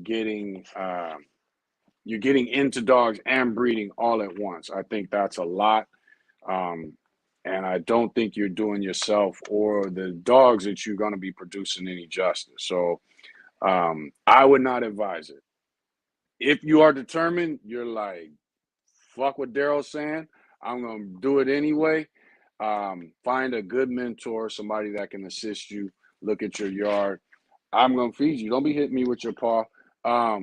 As far as American bullies, I don't think this is the right bully to get into if you're a new breeder. You're just going to force your way on me. If you're a new breeder, there are a lot of flaw issues, a lot of inconsistency with temperament, and you're just going to keep punching me with your paw. I'm going to feed you. Give me a second. Don't you lick me. There are a lot of inconsistencies with this breed. So I would advise, if you're just determined, I would advise you find a mentor, somebody that can mentor you, that you could turn to ask questions. Definitely tune into these lives. But if you've never owned a dog, I would advise that you don't breed. Go with Mikey and quit hitting me with your paw. When did you start that? Mikey, he's playing his video games and can't hear me. And that's why you come to here, because he's ignoring you. Let's see. Problem with flying an XL as a carry-on is there is a youngest age limit of 10 or 12 weeks. And some of these XLs can get too big. Okay, so you gotta, that makes sense. Some of the XLs, they hit a certain weight and you might not be able to fly it. You're gonna have to look into all that. Brandon Williams said 4-day-old pups, 1 lilac, try 3 chocolate brindle, tries perfect structure. Is perfect structure and you're breeding bullies? Is it me, or when your bullies talk to you or cry, why do they make weird noises? That is kind of what the breeds use to create the breed. That you get there. Cardi Bull, who was just jumping up here, she's very vocal and makes some of the funniest sounds I've heard, especially when she's hungry. So yeah, but be careful when you say perfect structure, because I don't think there's any bullies with perfect structure. So make sure you're doing your homework when it comes to studying the breed. Let's see. If you never owned a dog before, I would say breeding should be the last thing on your mind. I agree. First learn dogs, not just American bullies, but the species, then learn about the breed. I agree 100%. This should be done before even buying a dog, so you know what to look for and how to do things right. I agree. I found that if you add a raw egg, they will love it. Yeah, raw egg can help too, so, and just, mix it in there. You might even scramble some eggs. But there's a lot of things you can do without having to turn to a lot of the supplements that you hear of. Brandon Williams, true, but then you have to be careful with salmonella. Dogs actually are very, what would be the right word? Not susceptible to salmonella, they can get it, but it usually doesn't affect them. My wife, due to the whole salmonella issue, we will give them a raw egg, and I only do it every now and then. I just give the yolk, but we pretty much, like with chicken, we boil our chicken to make sure the salmonella is killed. And I just don't want the dogs grabbing a piece of raw chicken, and our dogs eating our home. So I don't want them grabbing a raw piece of chicken and flopping it all over the ground and all that stuff. So we don't do raw chicken. Then is the bully a good first-time dog? I think the bully's a good first-time dog, but I honestly don't think the bully's a good first-time dog for breeders or for first-time breeders. And I think the bully as a first-time dog is a great dog. You just are still like any other breed or dog. You're going to have to ask questions about the temperament of the dog. And then you want to see that there's, like I showed that picture of King, and you see pictures of, you see people all around him. You want to know that that owner does more things with the dog than just sitting around the house or being in the yard or being in the kennel. Money, and then always talk to references. People should be able to give you references. Brandon Williams said, Money Man, the sire to my pups, about 21 and a half. What? You're 110, still growing? Oh, 2.5 years old, 110 pounds, growing out loud, out low to the ground, big old cow head, perfect structure, bred for work, and energy, can go all day. Now, Brandon, you're saying the dog, Money Man, the sire to my pups, is about 2.5 years old. He's 110 pounds, growing out. He's low to the ground, yet he still has good structure, and he can work all day, but he's low to the ground. Those things kind of contradict themselves. Picking the thumbnail, mom and dad. Yeah, those things kind of contradict themselves. And even when you say the word work, what do you mean by work? And go all day. Yeah, like, because to me, working is herding, hunting, and protection. So when you say work, what do you mean by work? So I have to question that. And then you say the dog's low to the ground, but it can go all day. So I'd have to see what it is you're talking about, because those are kind of contradictory. All my pups came out all female, but they look exactly like father. And see, and that kind of goes back to what I was saying earlier, how his pups have all come out males, chances are they're going to look more like the mom. But because they're come out all females, the father's battling out with the mom. And if the father is line bred, inbred, chances, and the mom scatterbred, chances are he's going to win. And when it comes to the look of the dog. So the question would be, how is the mom bred? How is the father bred that the pups came out all female looking like the dad, when there should be been a 50-50 battle of genetics? It could be if you get it from the proper source. There are very few breeders who would have what a first-time dog owners need, not want, but need. I agree with that 100%. Small triangle ear. Most don't know the temperament or abilities of the dogs they have or pups they sell. They are just pushing the same lie they were told. That is the plague of the bully game. Like I said earlier, what makes up a dog is its temperament, its ability, and its look. And most breeds have those things that come with it. And with the bully, we decided to misuse this word companion and mean a dog that's good for nothing, other than you're filling emotional voids in your life. And that should not be what a dog is for. There are breeds that have other purposes that can be used for that also, just like a border collie is great at herding and also great at frisbee and agility due to it being great at herding. When it comes to dogs, temperament and ability, when it comes to American bullies, is something that is very ignored. Temperament is ignored because people just breed for friendliness, and then you breed friendly to friendly to friendly to friendly to friendly. Next thing you know, you got stupid. And then they don't care about ability because they say it's just a companion breed, but it's also a dog. So what ability does it has as a predatory animal that can fulfill human life? And when I say predatory, I don't mean catch and kill. The pointer is you due to it being a predator stops midway in its stalk to point. So it doesn't have anything to do with catching, killing, chasing predators or anything. I mean, chasing prey or anything, but it is a predator turned dog. Um, and dog became dog so that it could guard, herd, and hunt. So what we need to start figuring out something for. If they're not going to do it for the breed, figure it out for your yard. Darren had a litter that color-wise look like mother, but look exactly like Pop. See, that's dope when you get those type of things. When you have a litter and it's like all one parent, but in this other category, it's all the other parent. As long as you can get it right, that's great. But what's cool is that lets you know that what they're throwing, mom and pop are throwing, especially the mom factor. I mean, especially the father factor. Mom, okay, cool, she's throwing her color, but pop is actually throwing his look. So that's dope to be able to see that.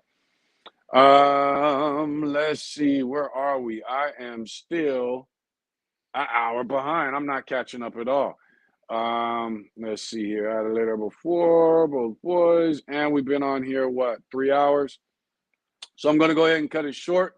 What I will do from now on is the next day, 24 hours from the live, I will go through and I will start commenting on the live. What I'm going to do is I'm going to go back to the group on Facebook and the comments that, nah, that's not going to work.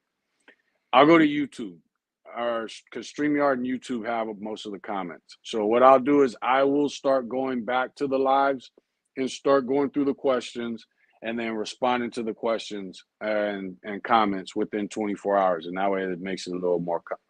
You know what? Since I'm doing it 24 hours later, I'll hit up Facebook and YouTube, but I'll start going through the comments and the next day and start going through them. That way everybody makes sure they're answered. Shout out to Eric, James, Belinda, Betsy, and you guys for handling a lot of the questions that are in the comments, because you guys are handling them an hour before I even get to them. But I'll start making sure I go back to them. Other than that, we're going to go ahead and sign off. I will see you guys next Tuesday. Oh, that went wrong.